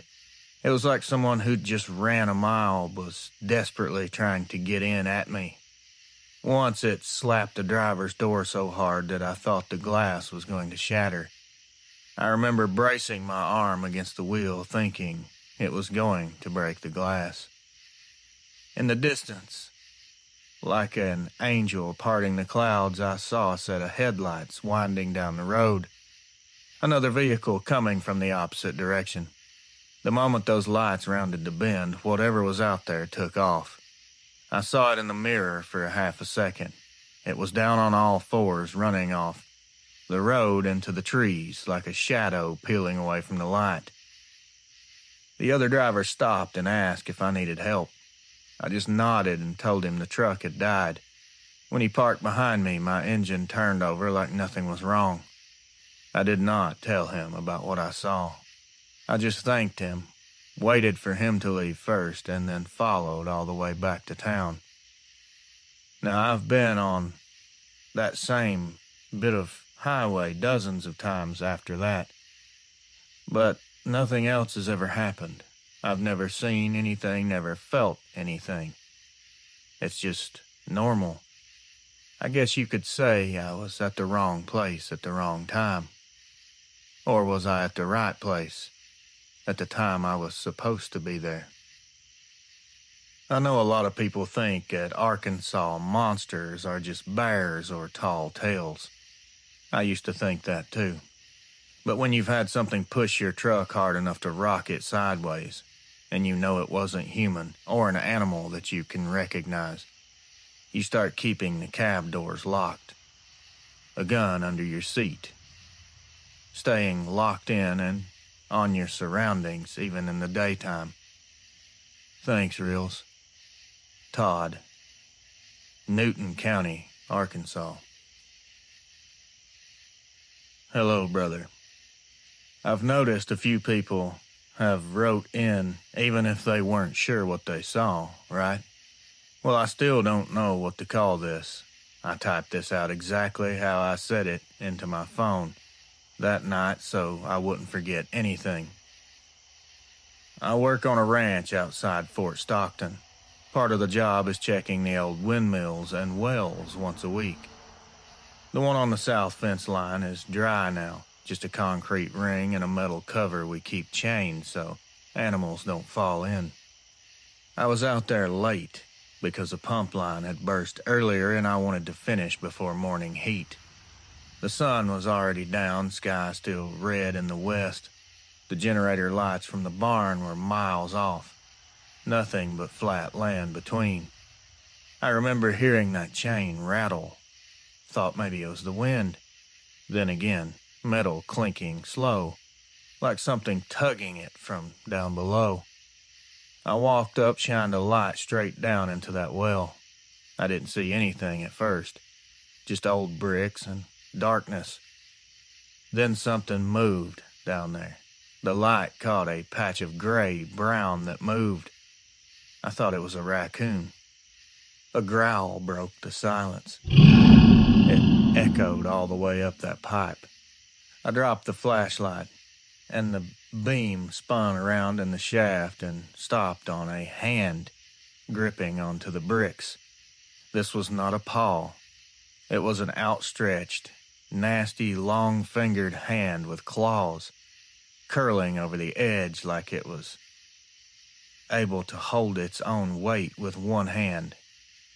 I saw the fingers gripping and flexing. They were dug in. I just ran, headed for the vehicle.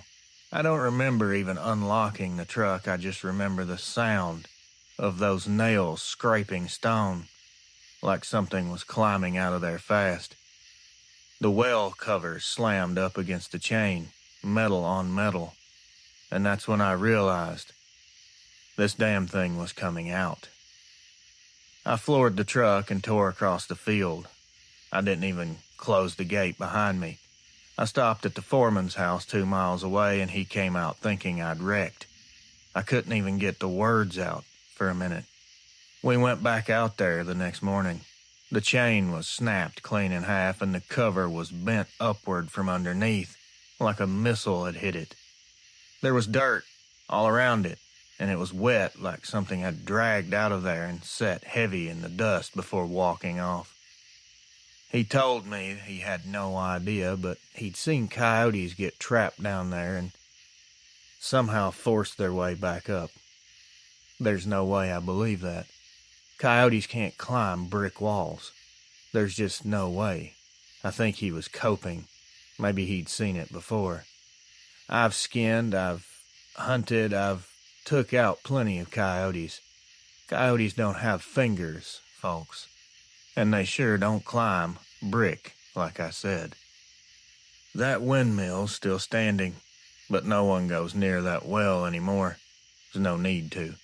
We welded a steel plate over it just for safety reasons. Every once in a while, the ranch dogs still circle that area, barking at seemingly nothing. Noses to the dirt, tails tucked between their legs. I usually don't like to check wells alone after that. I don't even like thinking about the sound it made, climbing up out of there, and that slamming against that chain. I still have nightmares today.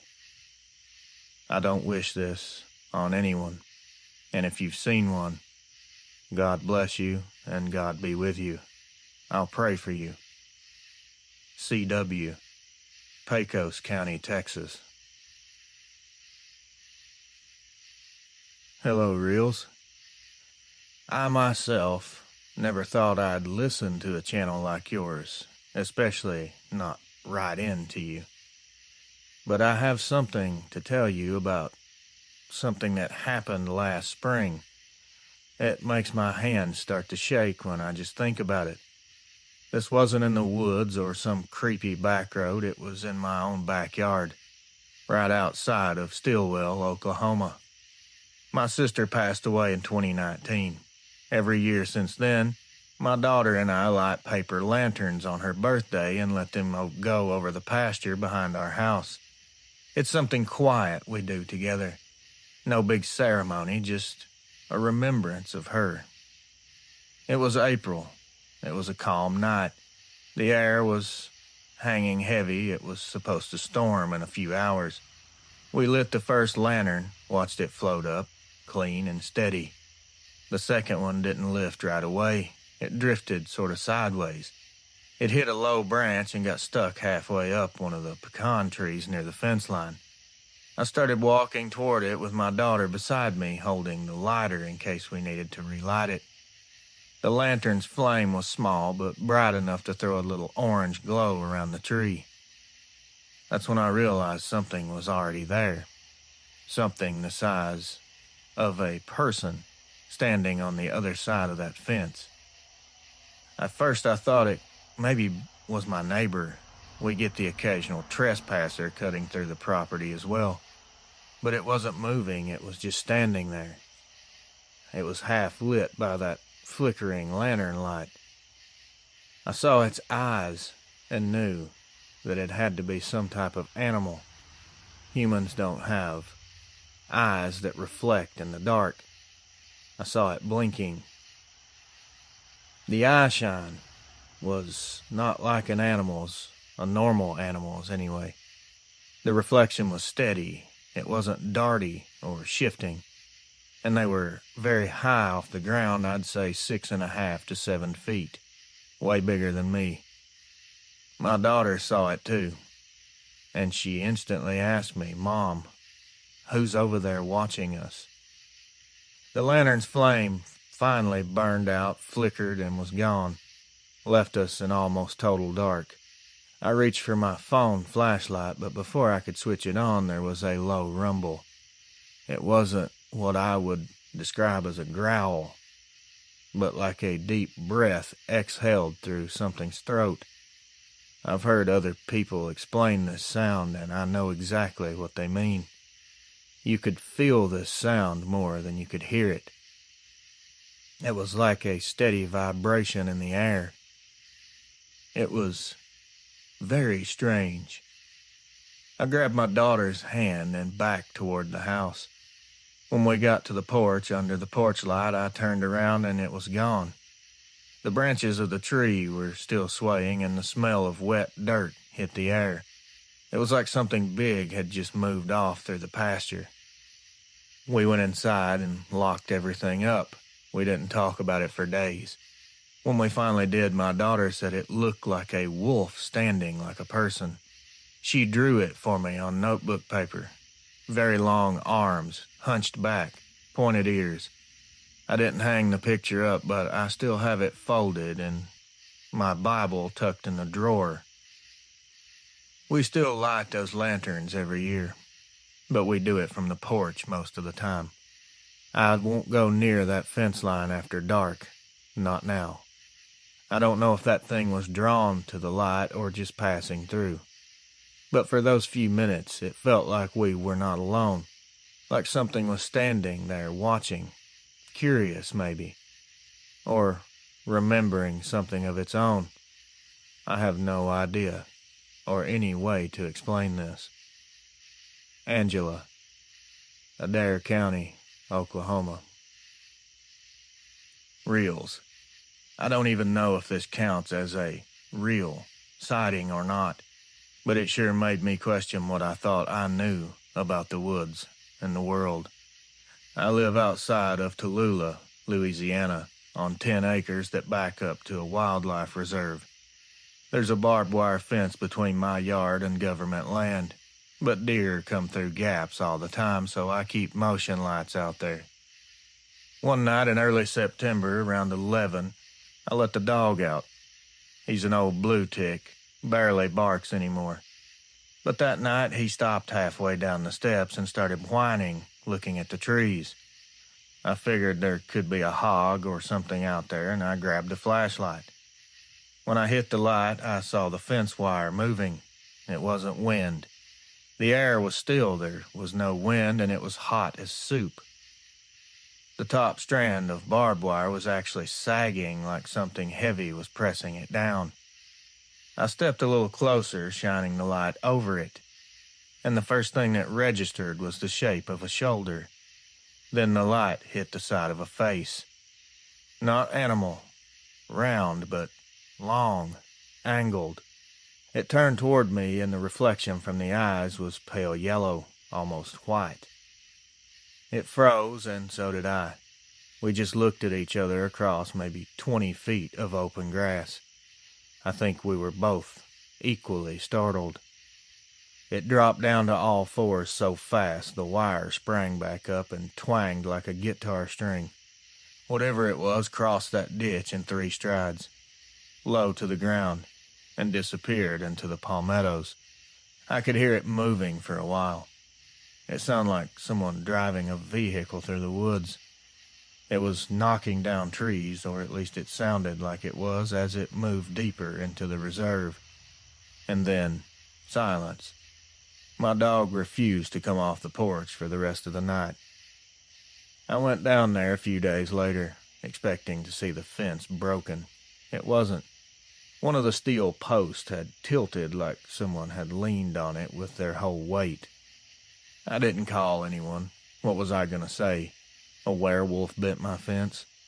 Around here, they'll just get you laughed out of the community and the feed store. I put up another light, higher this time. I wired the gate shut. Haven't seen or heard anything since, but every time the motion light comes on now, I watch from the window, praying that I don't see it, instead of going out there. This will totally mess up your life. Wes, Madison Parish, Louisiana. Reels. I wasn't planning to ever tell this to anyone, but I've listened to your channel for a long time, almost since the beginning, and I luckily found it by accident. I'm a fellow Kentuckian. I love what you're doing. I guess this has been eating at me for a long time. It happened 2 falls ago, about 5 miles outside Morganfield, Kentucky. I'd been over at my brother's house helping him patch his shed roof. It got late, later than I meant for it to. By the time I went home, it was after midnight. The road between our house is one of those narrow ones with deep drainage ditches on both sides and no lights anywhere. I was driving slow because it was foggy. A lot of deer around here, and they will destroy your vehicle real quick. About halfway home, I saw movement in my headlights. It was just a quick flash of something dropping down off the embankment into the ditch. I thought for sure it had to be a deer. At least the color was matching to a deer. That is, my thoughts switched when this thing stood up. It came up out of that ditch in 2 steps. I saw the head first, or that's where my attention was drawn first. What I saw looked like a wolf's face stretched over something double the size of a man, and the snout was narrow, the eyes set deep under the brow. The shoulders were way too wide for any animal around here, and it was covered in dark fur that was scraggly and almost looked mangy. It didn't charge after me or anything like that. I never saw the thing so much as flinch. It just stood there in the middle of the road, staring straight into my headlights. I remember thinking, why is it so quiet? There was no sound at all. It tilted its head a little to one side, like a dog would do if it's confused. That's what made my stomach turn. This thing didn't act like an animal, didn't look like one out of the eyes. It acted like something intelligent trying to figure me out. I put the truck in reverse and started easing back. Not fast, just enough to get distance. After maybe 30 feet, it turned and walked off the road into the cornfield, still walking upright. I watched the stalks bend and move until they went still again. There wasn't any reason to tell the sheriff or anyone else, so I didn't. I just kept that stretch of road out of my route from then on. Now, every once in a while, when the fog sits heavy over the fields and I look out, I'll think about how easy it would be to see movement out there again. I've lived in this county 62 years, and I've seen every animal that walks or crawls out here. But nothing ever looked back at me the way that thing did. I don't know what else to say. Thank you for what you're doing, and thank you for reading this. Raymond C., Union County, Kentucky. Reels. My encounter happened in 2016, and although I don't really like talking about it or know how to begin to even do so, I know I need to, but this is probably one of the hardest things I've ever had to do. Let's just get this over with. Back then, I used to set up these small hill climb events for dirt bikes, side-by-sides, and ATVs on my property. I'd been a dirt bike guy most of my life.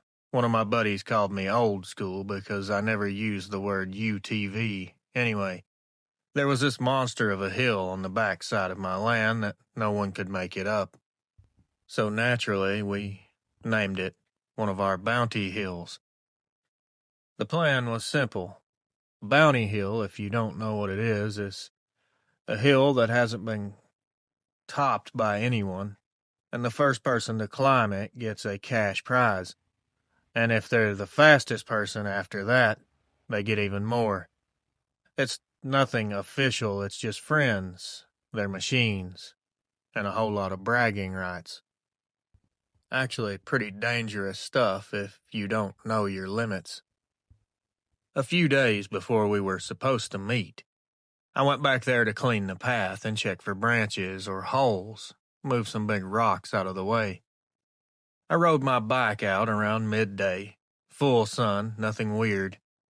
But the closer I got to that back ridge, the worse I started to feel. It came on very quickly, too. Nausea, lightheaded, like I was going to throw up. I thought I was dehydrated, so I stopped near the base of the hill and killed the bike. As soon as I took my helmet off to get some water, I was hit with this high-pitched metallic ring in my ears. I'm talking loud. So loud it felt like it was inside my skull. It lasted maybe 5 or 6 seconds, then it stopped, and I threw up right there beside my bike. It was that violent. Before I could even catch my breath, I heard something coming from the woods ahead of me. Not branches snapping, but full-on trees cracking. Heavy, like something the size of a pickup truck moving fast. I looked up, expecting a bear was about to doze me over. What I saw was standing on 2 legs. And yes, I know full well, I don't need anyone to remind me of how this sounds. But that's what I saw. I don't know what else to tell you. This thing was pretty big. It was easy 8 or 9 feet. Wolf-shaped head, broad shoulders, long arms that ended in what appeared to me to be hands. There was no claws that I could really make out, just big, skinny fingers. It looked like raccoon hands on steroids. Its legs bent backwards like a dog's, and it had a long tail that almost touched the ground before curling back upward. It wasn't coming for me. It was running across the lower part of the ridge and then straight up that hill like it was nothing. It moved fast, but not wild. It almost looked like it was showing off. When it reached the top, it jumped, cleared the ledge, and twisted in mid-air so that when it landed, it was facing me. Like it wanted me to see that. When it landed, it just froze there. I couldn't move. I couldn't even control my body. My bladder let go. God, that's embarrassing. It was like my body just stopped listening to me. I don't know if it was fear or something that thing did, but I've never had anything like that ever happen to me before or since. It just stood there looking at me, not breathing hard or even blinking. It was just locked in. Then its head turned away from me, off to the left, toward this hollow where the creek runs. It looked that way for a few seconds, then turned back to me. That's when it did something that I could never forget. It raised its hands, kind of smiled or smirked, like it knew something that I didn't, and then it covered its ears. Right after that, that same metallic sound hit me again, only this time it was coming from down in that hollow, 10 times louder. My whole skull vibrated, my eyes felt like they were going to pop. I dropped to my knees and covered my ears, but it did not help. When it finally stopped, I thought for sure that thing would be right on top of me. But when I looked up, it was gone. The woods were quiet for a second, then all the normal sounds just came back. Birds, bugs, everything was back. Like someone had just had an on or off switch that they were playing with. The sickness was gone too. I had a slight, mild headache, but just like that, everything was normal. Needless to say, I didn't get out of there fast enough. I nearly killed myself on that bike getting home. I had it pinned as much as I could handle it. I didn't tell anyone, didn't hold the event. I just acted like I'd changed my mind about the hill. Safety, I was afraid someone would get hurt. The truth was, I couldn't stand the thought of going back up there. I would get nauseous, sick, just thinking about it.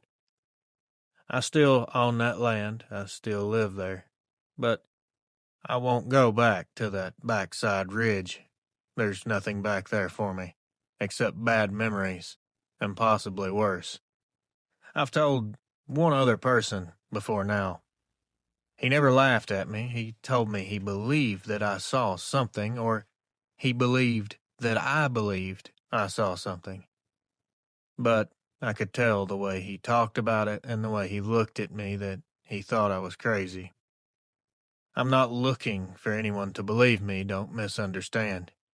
I know what I saw, and I don't need anyone's confirmation. I just needed to get it out. After all this time. J.M. R.A. This all took place in the fall of 2018, up in mid-Michigan. I'd just bought a little place outside of town. It was my first real home. Kind of a fixer-upper, it's all I could afford. I was pretty young. The property backed up to a line of woods that ran for miles. The realtor told me it was all private land past my fence line, so I didn't think much about it. Now, I lived there about 6 months before anything strange started happening. That particular night was a stormy one. It was cold rain and wind. Around 9:30 at night, the lights started flickering and then the whole house just went dark. This wasn't something out of the ordinary. The power goes out around here all the time. I grabbed a flashlight, checked my phone, and of course, no signal. Out there, if my Wi-Fi was down, everything was down. I figured I'd go out to the garage and flip the main breaker just in case it tripped. I stepped outside and I realized how dead quiet it was out there. You notice things like this when you're comfortable living out here. Usually you'd still hear frogs or something out near the ditch, but there was nothing. As I walked toward the garage, I caught movement near the shed behind it. My first thought was that it was a neighbor's dog, but when I hit it with the flashlight, it stopped. There was something standing between me and the shed. It was tall and upright. The light hit it halfway, catching the side of its body. The rest of it was still in the dark. I couldn't really see it. I could see enough to know that it was a big animal, and covered in hair, and what I saw of the face looked to be canine. The long muzzle was clear, the muzzle like a coyote, actually, but was much bigger. I saw it very clear. No one can argue that. What got me was that it didn't move when the light hit it. It just stood there like it had been waiting for me to shine the light on it. The light was shaking in my hand, and the thing never even moved. Not like an animal would in a light. Usually if a light hits an animal, especially a nocturnal one, it's gone. This thing never flinched, never paid attention, never showed me any signs of being nervous. After a few seconds, it stepped back. Not like it was retreating, just a few slow steps into the dark until it was gone. I kept the flashlight pointed where it had been, but there was nothing there. I started going back toward the house, trying to keep my eyes on the shed. I still had this feeling like I was being watched, and I got a strong feeling that it was definitely still out there. When I got to the porch, the power came back on. Every light in the house flickered, and the radio in the kitchen crackled. Just like that, everything was back.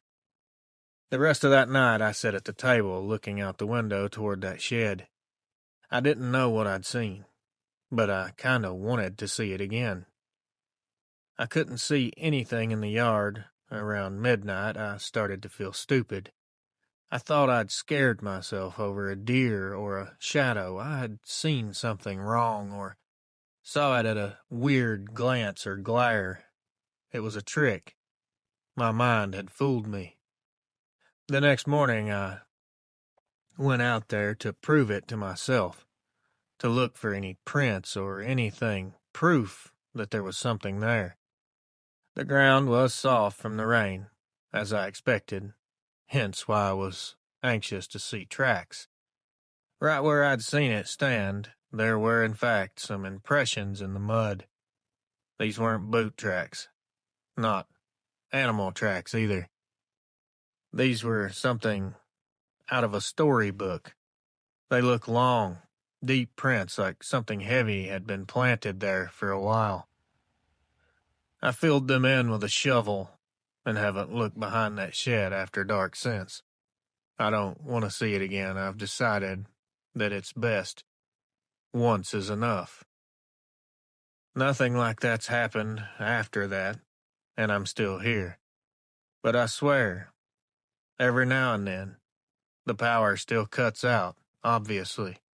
But if it does even for a second, that thought enters my mind. That memory clouds my judgment.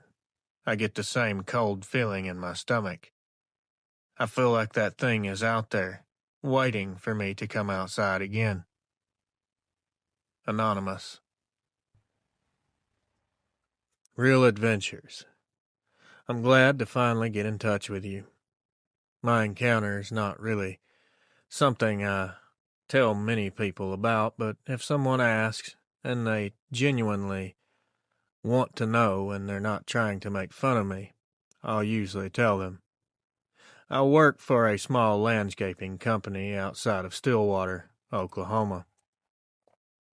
We look after several properties, mostly trimming, clearing, and fixing storm damage after bad weather. What I'm about to type out here happened in 2019, sometime around the early summer. One of our clients owned about 15 acres behind his house. It was a lot of scrub oak and cedar. A tornado, level windstorm had come through the week before. We were hired to clear downed limbs. It was just me that afternoon. My partner had clocked out early, and I figured I could finish the job alone. I was running a chainsaw about 50 yards into the trees, cutting up small trunks and tossing them into piles. The heat was rough. I remember that very clearly. There was no wind at all. Of course, I couldn't cool off. It was miserable. It was that thick Oklahoma humidity. If you know, you know. After an hour or so, I started to get that crawling feeling. Like I wasn't alone.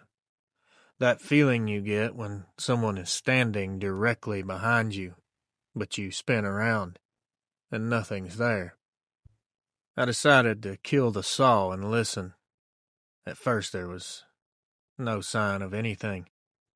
I just heard cicadas and a little bit of highway noise from the distance. I caught a shuffle off to my right. It wasn't extremely loud or noticeable, but it was there. It was steady. It sounded like someone lifting their weight from one foot and dropping it down onto the other. I turned around and saw something crouched a few yards out. I thought it was a deer because of the dark brown color, and it was pretty low to the ground. But it straightened up. Whatever it was, it didn't run. It stood upright, unfolded, like a damn spring or something. It's hard to explain. This thing just unrolled itself. This is when I could see the outline very well, through the gaps in the brush. It had a huge wide chest and a narrow waist. The head was shaped almost identical to that of a Doberman pinscher. The ears were tall and pointed straight up just like the dog. I screamed, "Hey," really loud, more out of nerves than anything. It didn't move, didn't even look my way. It did kind of flinch its head a little, like it shook really quick, like a fly or a bug had bitten its ear and it just kind of shook its head. I still had the saw in one hand and the bar oil can in the other. I remember realizing the saw wasn't going to be any kind of weapon. It started walking, but that's when it turned and was keeping its eyes on me the whole time it was moving. I could feel my pulse in my throat. When I squeezed the throttle on the chainsaw, the sound ripped through the woods and it moved faster. It done a short, smooth glide to the side, staying in view, but never got any closer. It was circling me. That made my skin crawl, like it was covered in bugs. It was like it wanted to make sure that I had seen it. There was no bluff charge. It wasn't hiding. It was just there. Almost like it was challenging me to a duel. I don't know why I felt that way, but I felt like it was challenging me, like it was welcoming a fight, like it was daring me. to challenge it, which is something that only a fool would do after seeing it. That is a battle you are not going to win. Trust me. I made my way back to the edge of the clearing. The minute I was back in the open, it turned and off into the trees and was history. It didn't make a sound as it moved through that scrub. I don't know how that's possible, but I watched it happen. I heard nothing. Not a sound. I shut everything down, loaded the truck, and left a full hour earlier than planned. My boss gave me a hard time for bailing, but I don't really give a crap. I went back with the crew a few days later. The same spot. Looked normal, except for one cedar that had been pushed over at the roots. We were all joking that it must have been the wind still working on it, but it hadn't been loose before. I've worked in this type of industry for quite a while, years. Plenty of people around have no issues, but I still don't like cutting alone out there. If I stop the saw for a second and it's quiet, I will get this weird thought in my head, and that same feeling will come again. I don't know what these things are. I can't give anyone any information that they don't already have. I'm sure I have just as many, if not more, questions than you do. I'm looking for answers as well. Tell me this. Most of these people's encounters involve creatures trying to stay hidden, or staying in the dark, hiding behind trees, or some of them climbing on the roof of the house. Why do some of them try to stay hidden, and others want to be seen? That is the number one question in my mind. I don't ask, where did they come from? What are they? Why are they here? Those things don't really matter to me until I absolutely know what they are. None of these other questions really matter until you can come to the term that they're actually real. Actually, what you saw was real, and it wasn't a figment of your imagination like people will push you to believe. It's their behaviors that stump me. I can't notice any patterns in their behaviors. Now, granted, a lot of them do have similarities, but they differ so much, it doesn't make any sense. Well, that's the end of my encounter and the extent of my knowledge. Thank you. B. I live out in North Mississippi, not too far from Tupelo. Tupelo. Sorry if I butchered that. I'm pretty good at doing that. My nearest neighbor is an older lady named Miss Tatum. She's widowed, in her late 70s. Real sweet woman. I've helped her with little things over the years. Cutting her grass, hauling some firewood, stuff like that. This happened in the spring of 2020, about a week after a storm had rolled through.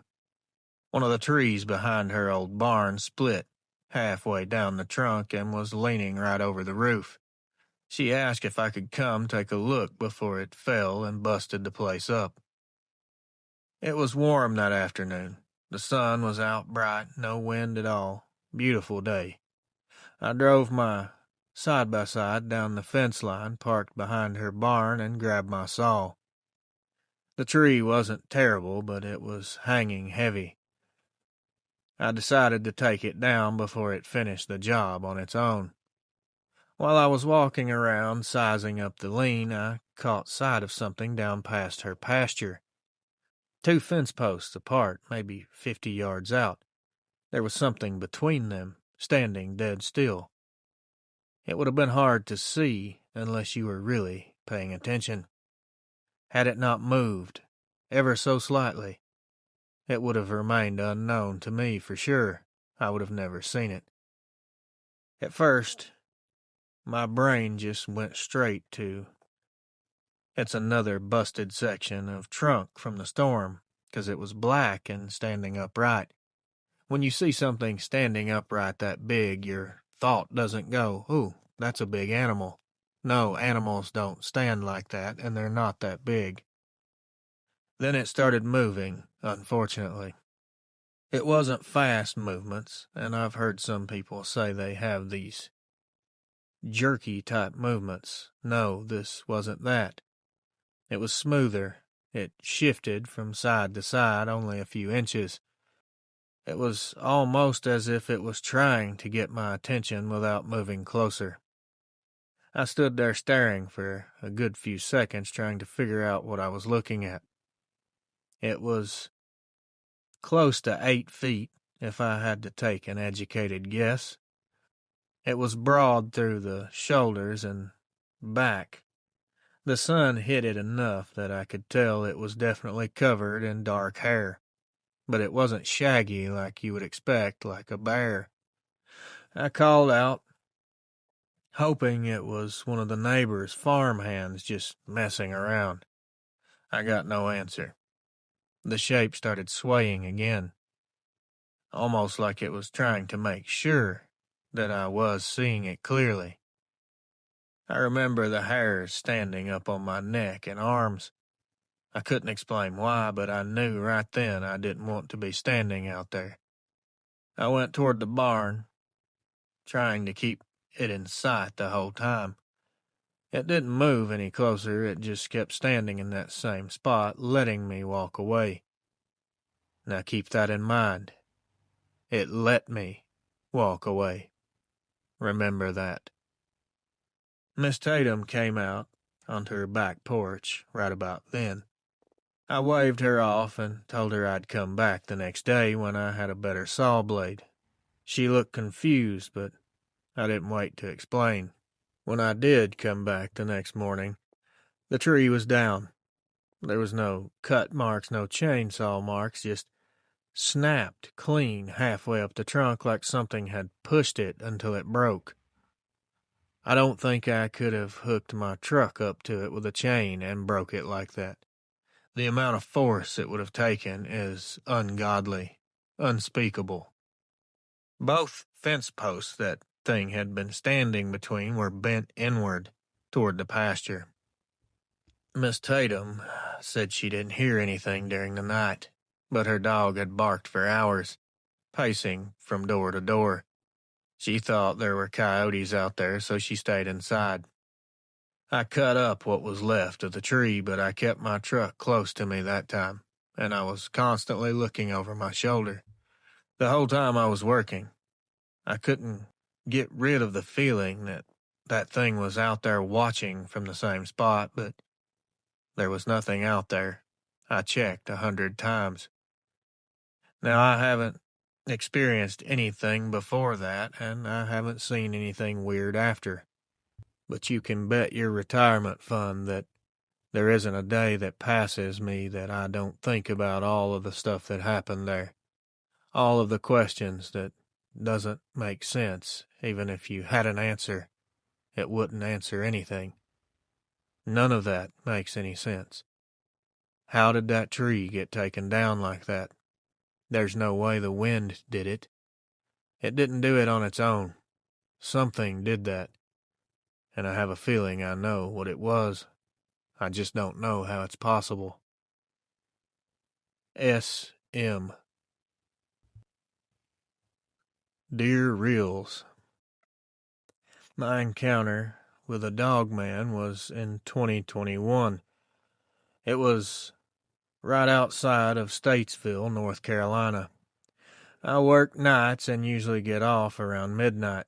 Second shift is just lovely. The drive home is about 20 minutes on some back roads. It's mostly woods with a few open fields here and there. It's quiet out there. Barely any traffic, especially that time of night. We live off one of those gravel roads that splits off the highway. The driveway runs a couple 100 feet up to the house. There's a metal bar gate right at the front you have to open by hand. It's a farm-style gate with a chain you loop around the post. It's nothing fancy, but it is enough to keep people from pulling in uninvited. That night I remember being extremely tired, but not completely out of it. I wasn't drinking, I wasn't on medication, I'm not an addict or anything. It was just a normal work night. I had my music playing, the same road I always take. I come around the last curve and slowed down when I saw the gate reflect in the headlights. Everything looked as it should. No reason to feel uneasy. I stopped in front of it, left the car running and the lights on. I got out to unhook the chain. I do it the same way every single night. Slip the loop, swing the gate, drive through, shut it behind me. I was halfway to the latch when I saw movement out of the corner of my eye.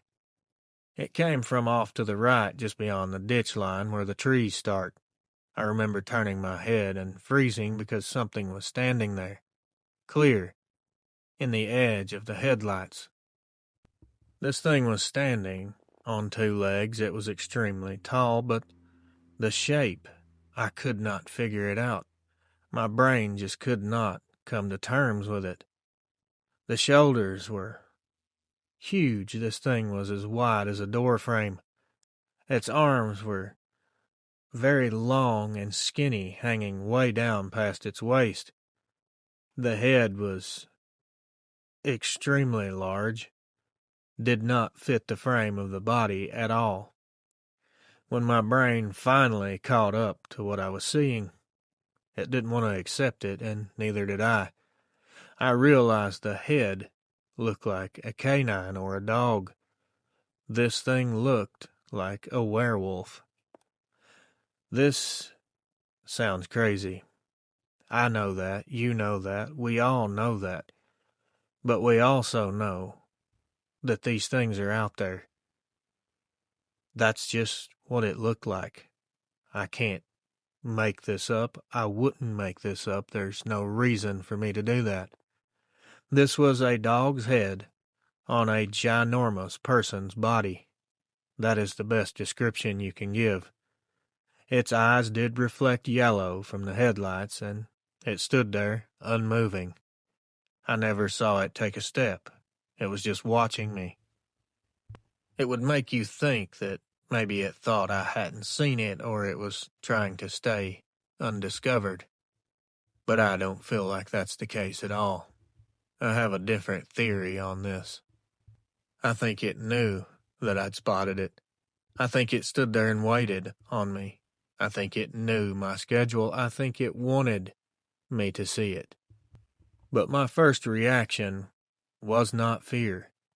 It was just straight confusion. My mind was spinning, trying to find a normal explanation. But there isn't one. Then the fear hit, and it hit fast. My stomach dropped to my feet, and I remember my knees got really weak. I backed up without thinking, still facing it, and reached behind me for the door handle. I got in, slammed the door, and hit the locks out of pure habit. I didn't sit there to process anything. I just threw it in drive and hit the gas. The gate wasn't fully open. I didn't care. I just rammed it and pushed through it with the bumper. The chain snapped off the post, and I went up the driveway slinging gravel. When I looked in the rearview mirror, it was still there. It hadn't moved an inch. It had turned and watched me and was now facing me again. It was standing just off the roadside, right beside the gate. Like I said, still facing my car. The eyes were still glowing, even though there was no light for them to catch. This thing's eyes were self-illuminated. That is 100%. I made it up to the house, and I parked right under the porch light and ran inside. I could barely get the key in the door. I've never been so terrified. I locked everything I could and went straight to the bedroom. My husband was half asleep and asked me what was going on. I told him I thought I saw a bear standing up by the gate. He just mumbled something like, "They won't bother you if you don't mess with them and went back to sleep. I didn't even bother. I sat up most of the night replaying it over and over, trying to make sense of it. I wanted it to be a bear. I really did. But bears just can't stand that still. They don't stare people down like that. And they definitely don't have arms that long or shoulders that broad. And I don't know of any creature that has eyes that light up like a lantern. Since that night, I don't stop at the gate anymore. I'll get out during the day, open it wide, and leave it open until I'm home for the night. I'd rather risk somebody driving up there than have to stop out there in the dark again. Now, I haven't heard of any experiences besides mine in my area. You may have different information, or someone else may have some. I haven't heard it. This is the first Dogman sighting I've heard anyone bring up out of this part of the country. I know there's been numerous ones in the state, but not from this area as far as I know. Oh yes, there's been many from your area. Sorry to disappoint. Thank God I haven't seen it since then. You don't know how it feels to come home, and every time you come upon your driveway you expect to see the scariest thing you've ever seen in your life. But by some streak of luck, or what I would call divine intervention, I've had no more experiences that I can't explain. I can't explain what I saw. I won't even try to or pretend to know. All I do know, deep down, I can feel it in my bones. Whatever this thing was, whatever it wanted, it definitely knew that I could see it. It stood in the exact spot where it knew I would see it. This thing was not trying to hide. I think it wanted to terrify me. I think it got a kick out of it. I don't know. That's just my thoughts on the matter. Maybe someone else has a different opinion. I would be up to hearing those. Thank you, Reels. I truly enjoy your channel. K. Hello, Reels. I'm not really sure what good it'll do to write all this down. I've been listening to your channel for a long time, and if you say this will help someone, or even me, I guess it's worth a shot. It's been 8 years now, but there's still a lot of nights that I can't sleep, and I still switch the porch light on and sit by the window until morning. At the time, I lived out on the east side of Columbus, Mississippi, not far from the Tombigbee River. It's quiet out there. It's mostly woods and catfish ponds. My closest neighbor was a man named Curtis. He was in his 60s, kept to himself, raised a few coonhounds, and liked to sit outside smoking his pipe after dark. We'd talk every now and then about the weather, fishing, nothing serious. It was early spring. A storm was rolling in. It was slow, sticky Mississippi night where thunder sounds miles away for hours before it ever rains. Around 10:30, my phone rang. It was Curtis. He didn't sound right. He sounded off. He was nervous, whispering. He told me, "You seeing them eyes out there? There's something in my yard." I asked him what kind of animal he was seeing. He said no. This thing's standing up by my chicken coop, taller than the fence. I remember laughing just a little, thinking he was spooked or he was joking with me. He said it's watching me right now. I told him to get a rifle and stay inside. He said he didn't want to shoot unless he had to. Then the line went quiet. I figured maybe he'd hung up or lost signal, so I just set the phone down and turned up the TV. Around midnight, the thunder finally hit. I stepped outside to bring in some tools from the truck. I could see his house from my porch, about 200 yards through the trees. His yard light was still on, but the hounds were going wild, barking in a panic. They were barking in a throaty way that dogs do when they're scared, not angry. Then all at once, they shut off. The next morning I decided to drive over there. Curtis's porch light was still on. His front door was open, the screen door torn completely off.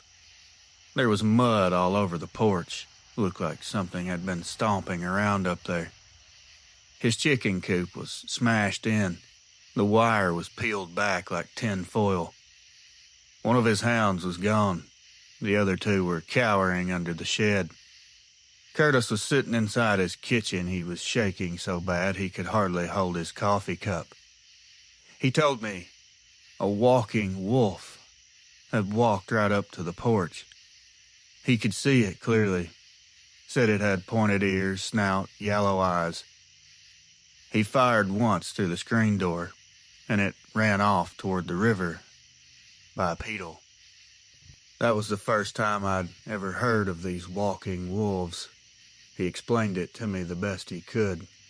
At first I didn't believe him. Not fully, I mean, who would? I told him maybe it was a bear, or he saw a big dog that learned to run on its hind legs for a second. He just looked at me like I was the dumbest man alive and said, "Bears don't open gates, son, and dogs don't run on their back legs." He told me he'd dealt with these things once before. He explained to me that certain types of storms will push them through the area, and I needed to watch my place. They might come through there. I still had my doubts, but I was still terrified at the same time. Something had happened there. It was obvious. The door was ripped off. He was scared to death, and there was mud all over the porch. And what took his dog? I had a lot of questions. The more I thought on what he told me, the more scared I was. That night I sat up late, watching my own yard. Around 2 a.m, I heard something moving outside. It was something heavy, but it wasn't walking like a deer. This was pacing side to side. I grabbed a flashlight and a gun and stepped out onto the porch. I immediately saw a set of amber-colored eyes staring back at me. They were very high off the ground, too high. They blinked once, then completely vanished. The next second, I heard something move in the gravel driveway. I aimed the light again, and I saw it. It wasn't clear, not a full look, but I saw enough. It was shaped like a man, but much bigger through the shoulders. It was covered in fur, and it was wet from the rain. The head was indeed a dog's head, no mistaking it. It turned toward me, and I heard a low growl, deep enough I could feel it vibrating through my chest. Then it stepped backward into the dark and was gone. I went back inside and stayed awake till daylight. I didn't call anyone. I couldn't even move. Old Curtis moved away a month later. He said he just couldn't take it anymore. I tried to play it off, told myself it had to be some kind of freak animal. But I knew better. I could still smell that wet dog iron scent for days afterward, like it soaked into the dirt itself.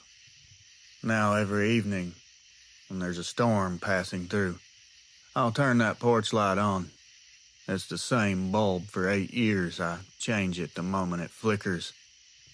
I just wonder if folks, when they drive by and see it shining all night, if they know it's for the walking wolves. But that light's definitely not for them to see. It's for it. I figure if it ever comes back through, I want it to see that I remember. D.R., Columbus, Mississippi. Hello there. My name's Aaron. I live out by Trinity Bay, Newfoundland, in Canada. I'm writing this because I don't really know who else to write it to. I'm not very comfortable telling this to most people. It's been 3 years now, and my daughter still won't step outside once the sun goes down. We used to have a small place right near the bay, just a few minutes from the water. You could see the ice come in through winter and the fishing boats heading out in the mornings. I loved that place. It was quiet. It seemed safe. This happened in February, during one of those winters where daylight feels like it barely shows up. My daughter, we'll just call her S, was 16 then. I remember it was a Sunday night. The power had gone off. Again, happens all the time out here. So we were sitting by the wood stove reading by lantern light. Around 9:30, she said she heard something outside, like something sharp scraping on our deck. I assumed and told her it was probably snow sliding off the roof. But she kept saying, "Mom, it's still moving." I went over to the window and pulled the curtain back just a bit. The moon was out bright enough that you could see the snow in the yard. Something was standing behind the barbecue, near the railing. I thought it was just a freakishly big dog. We get a lot of strays sometimes, huskies or shepherd mixes gone loose. But this thing wasn't on 4 legs.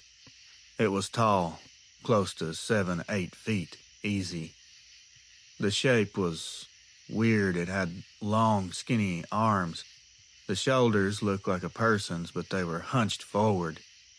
Its head was huge, and it turned toward me and the house. I could see the shine of its eyes. I froze, and my daughter whispered, "Is that a person?" But even before I said no, she could tell by my face that it wasn't. It started moving toward the sliding door, slowly. I'll never forget hearing those boards creak underneath it. It got close and leaned in close enough that I could see its breath fog up on the glass for just a second.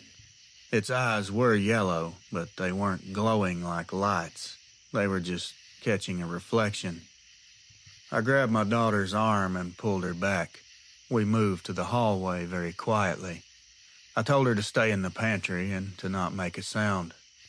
I didn't even have a gun, just an old axe by the porch.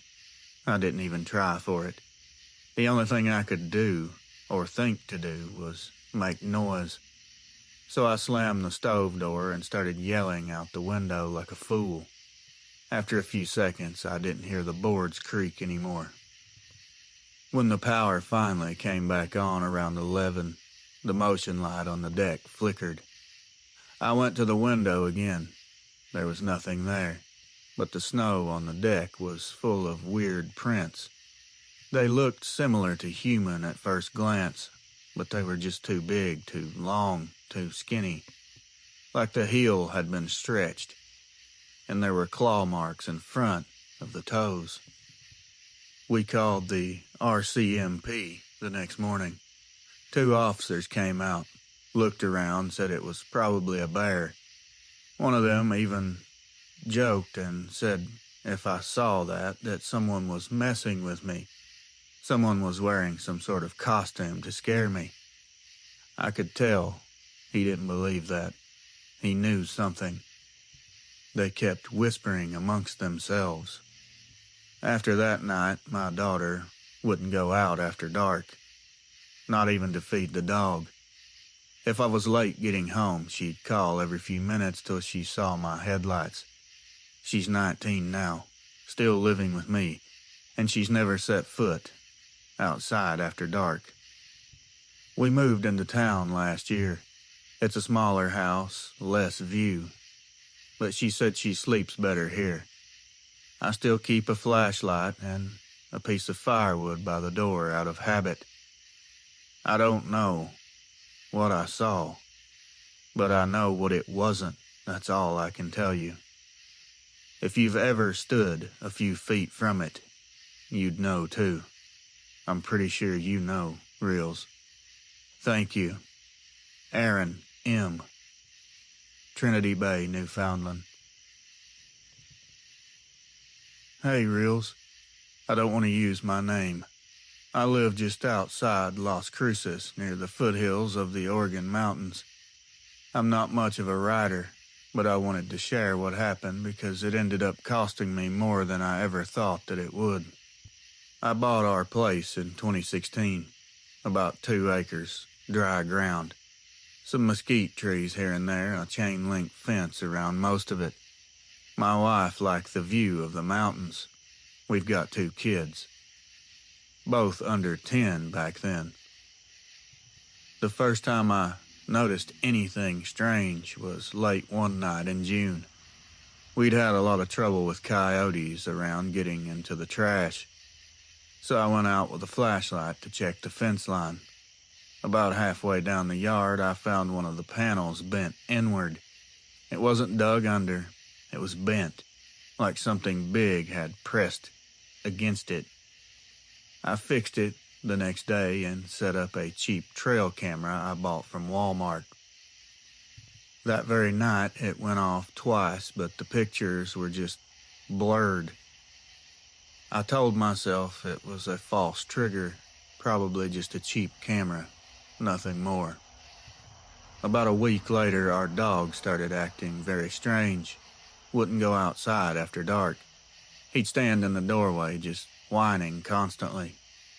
One night around midnight, he started barking toward the back fence. The hair was standing straight up.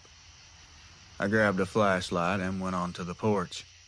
The desert was dead quiet. Nothing was moving. I started hearing this sound that sounded like breathing.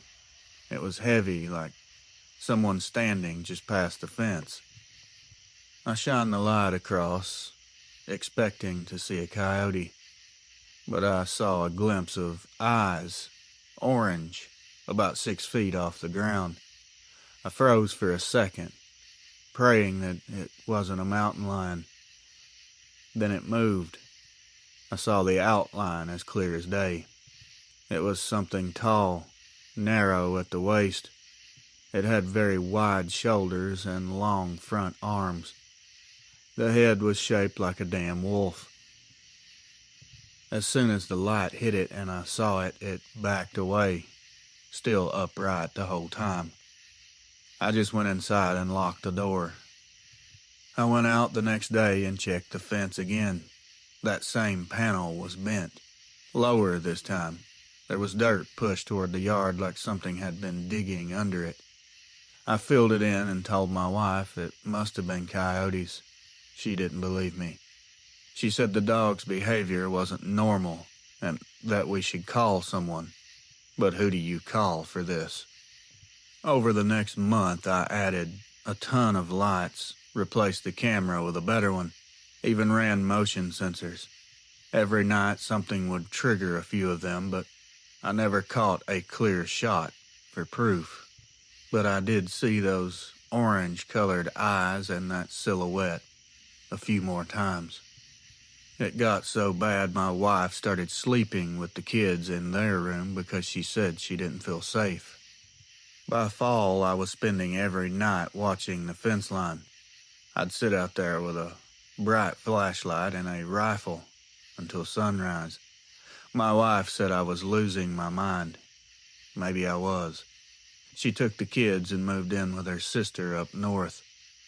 After they left, it all stopped. No more noises, no more bent fence, nothing. Maybe it followed them. Maybe it just lost interest. I have no idea. It's been years now, and they never came back home. The divorce went through last spring. The house is quiet again, but I still keep that yard lit up like a football field. I'm not saying that I know what it was. I do know what it looked like. A man built entirely wrong with a dog's head and eyes that watched me like it knew me personally. I just wish I'd never gone outside that first night. I wish I'd never seen it. Anonymous. My name is Paul, and I live just outside Apalachicola down in the Panhandle. I don't usually talk about what happened. My wife just tells me to let it go, but I can't. Every time I drive near or on that stretch of road, my chest gets tight, like it's about to happen all over again. Back when all this took place, we lived on the edge of the marsh. You could smell the salt and mud every time the wind swiftly changed. Our house set off a little 2-lane back road, County Road 30A, about 10 minutes from town. Behind us was nothing but pine woods and swamp for miles. It was the summer of 2018. My two best friends, Jay and R, came over one Friday night. We were in our late 20s, had all grown up together around here. The plan was to grill out, drink some beer, and maybe drive out past the bridge to do some night fishing if the bugs weren't too bad.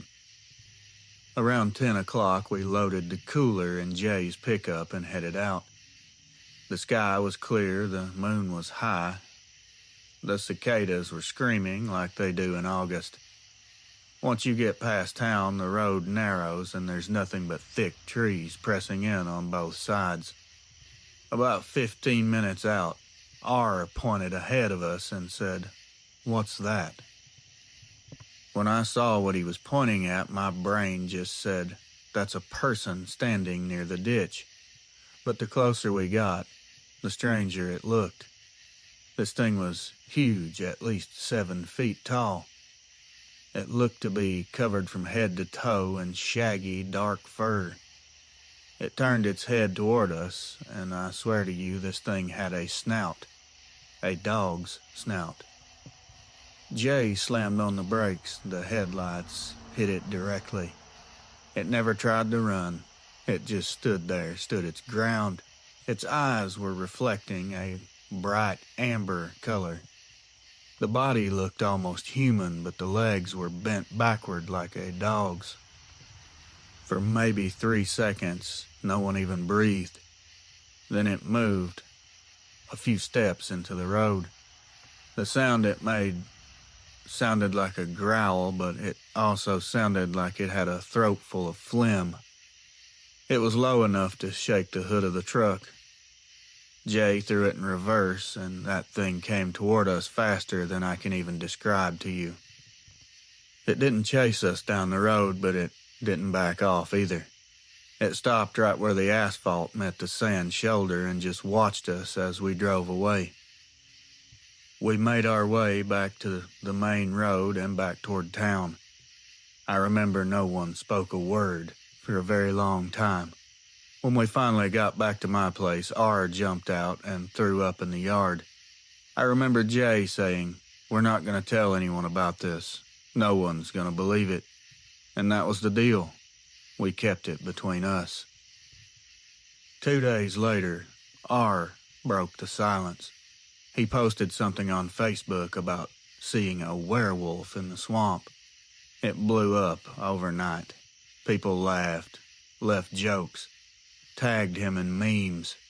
He deleted it by the next day. But the damage was done. His boss gave him hell about it. People in town just wouldn't let it go. Within a week's time, everyone knew. The sheriff even stopped by once just to ask what we'd really seen and why we were spreading lies to cause panic. He said it had to be a bear on its hind legs. I asked him if he'd ever seen a bear around here, especially one that walked like a man. He didn't answer that question.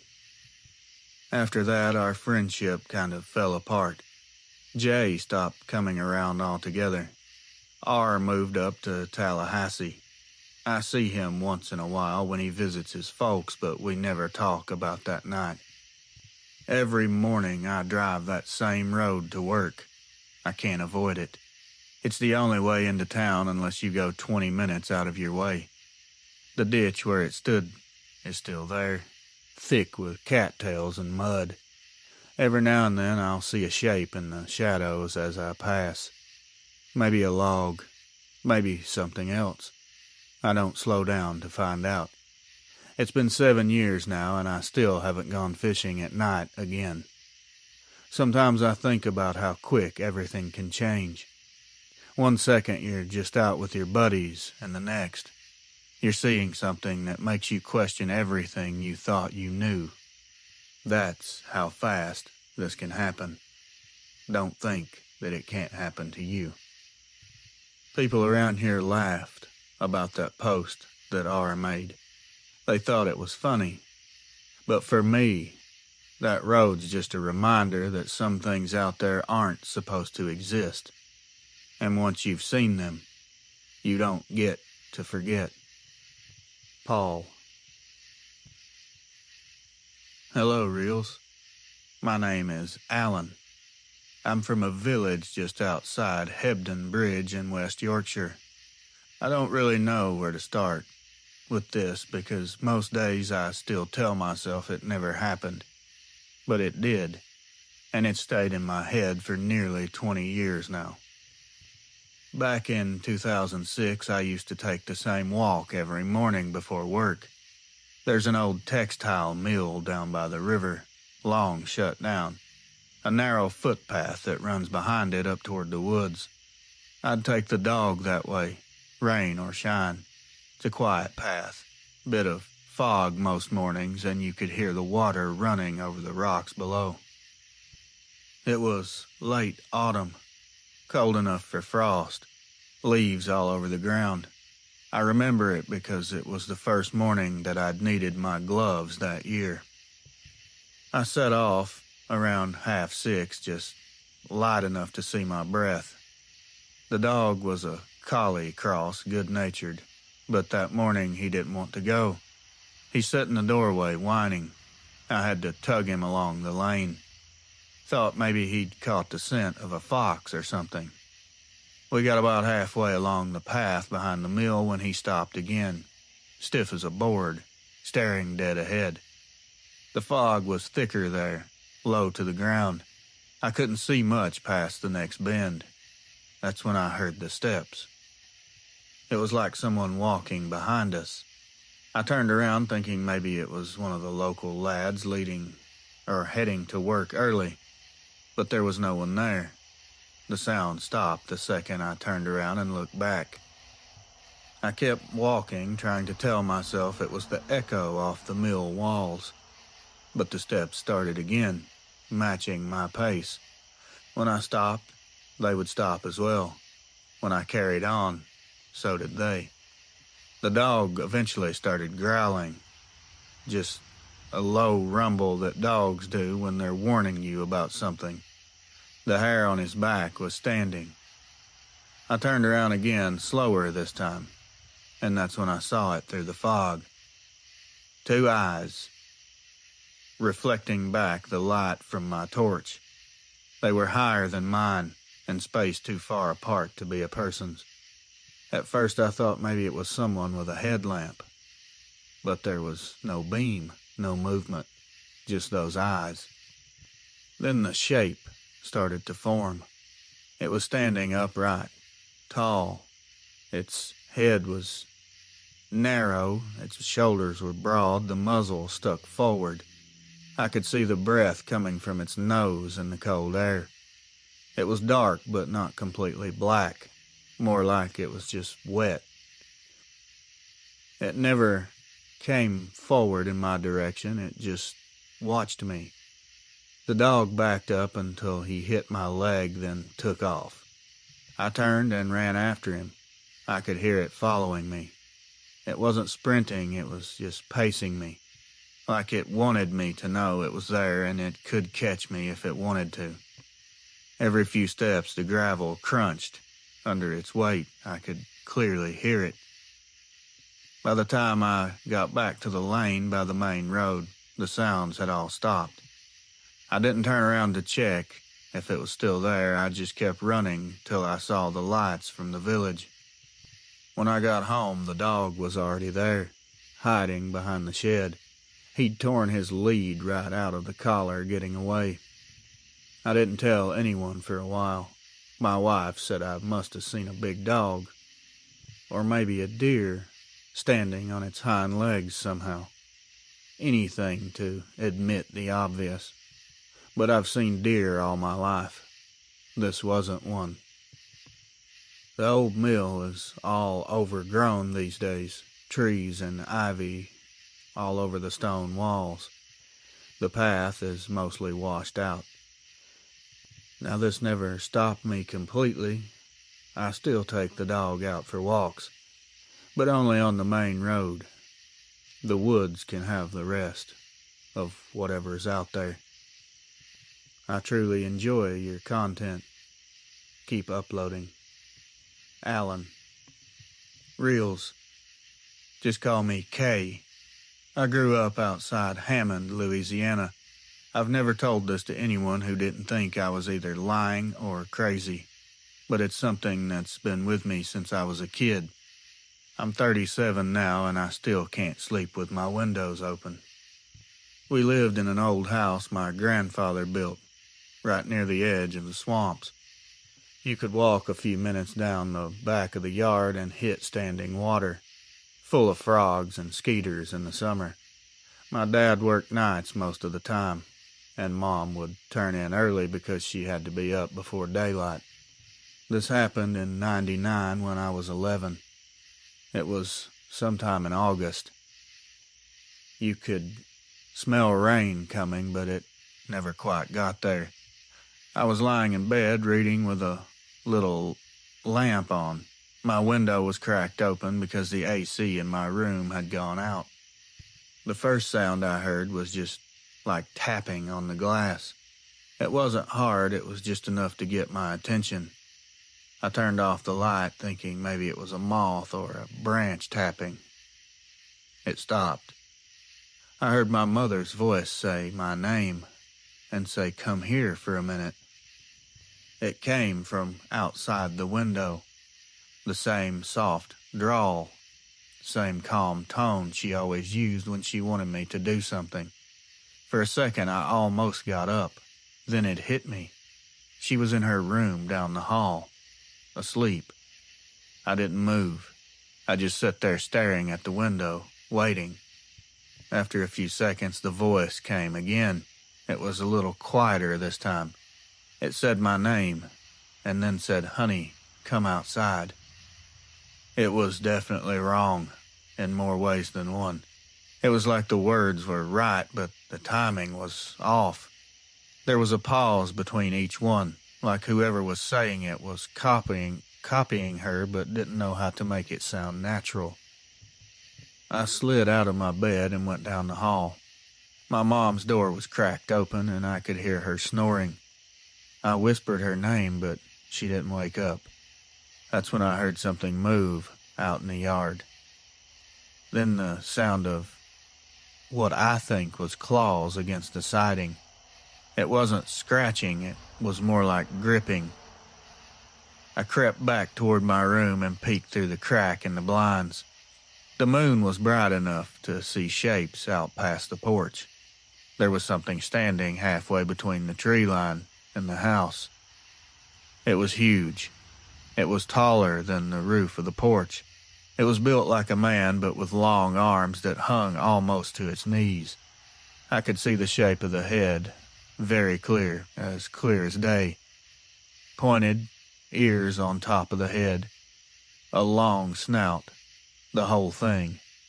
It wasn't looking directly at me, though. It was turned toward the side of the house where my mom's room was. I watched it take a few steps toward the porch. I watched it raise its snout and sniff the air. Then it lifted its head like it was listening. The sound it made next didn't belong to any animal I've ever heard. It was a half growl, half whine, deep enough that it rattled the glass in the window. I backed away and crawled into the hallway. I remember thinking I should wake my mom, but I was scared to make any noise. After a minute or so, everything went quiet. Here's the crazy part. Well, the crazier part. The next morning I told my mom what happened. She turned white and looked out the window. Said something had been in the yard. We found these weird impressions in the mud by the porch. They looked like a dog, but much bigger. She called my uncle to come take a look. He didn't say a word. He just told us to fill in the prints, don't go out after dark, and he nailed the windows shut the same day. We never talked about it again. A few years later, when I was in high school, we had another stormy night. I woke up around midnight and I could have sworn I heard the same voice again. It wasn't clear, it was very faint, like it was carried on the wind. I turned on the radio and left it playing until morning. Now I've got kids of my own, and every summer when we visit home, I catch myself checking their windows before bed. It's automatic. Doesn't matter how old I get, I can still hear that voice if the night's quiet enough. It sounded just like my mom. But whatever it wasn't her.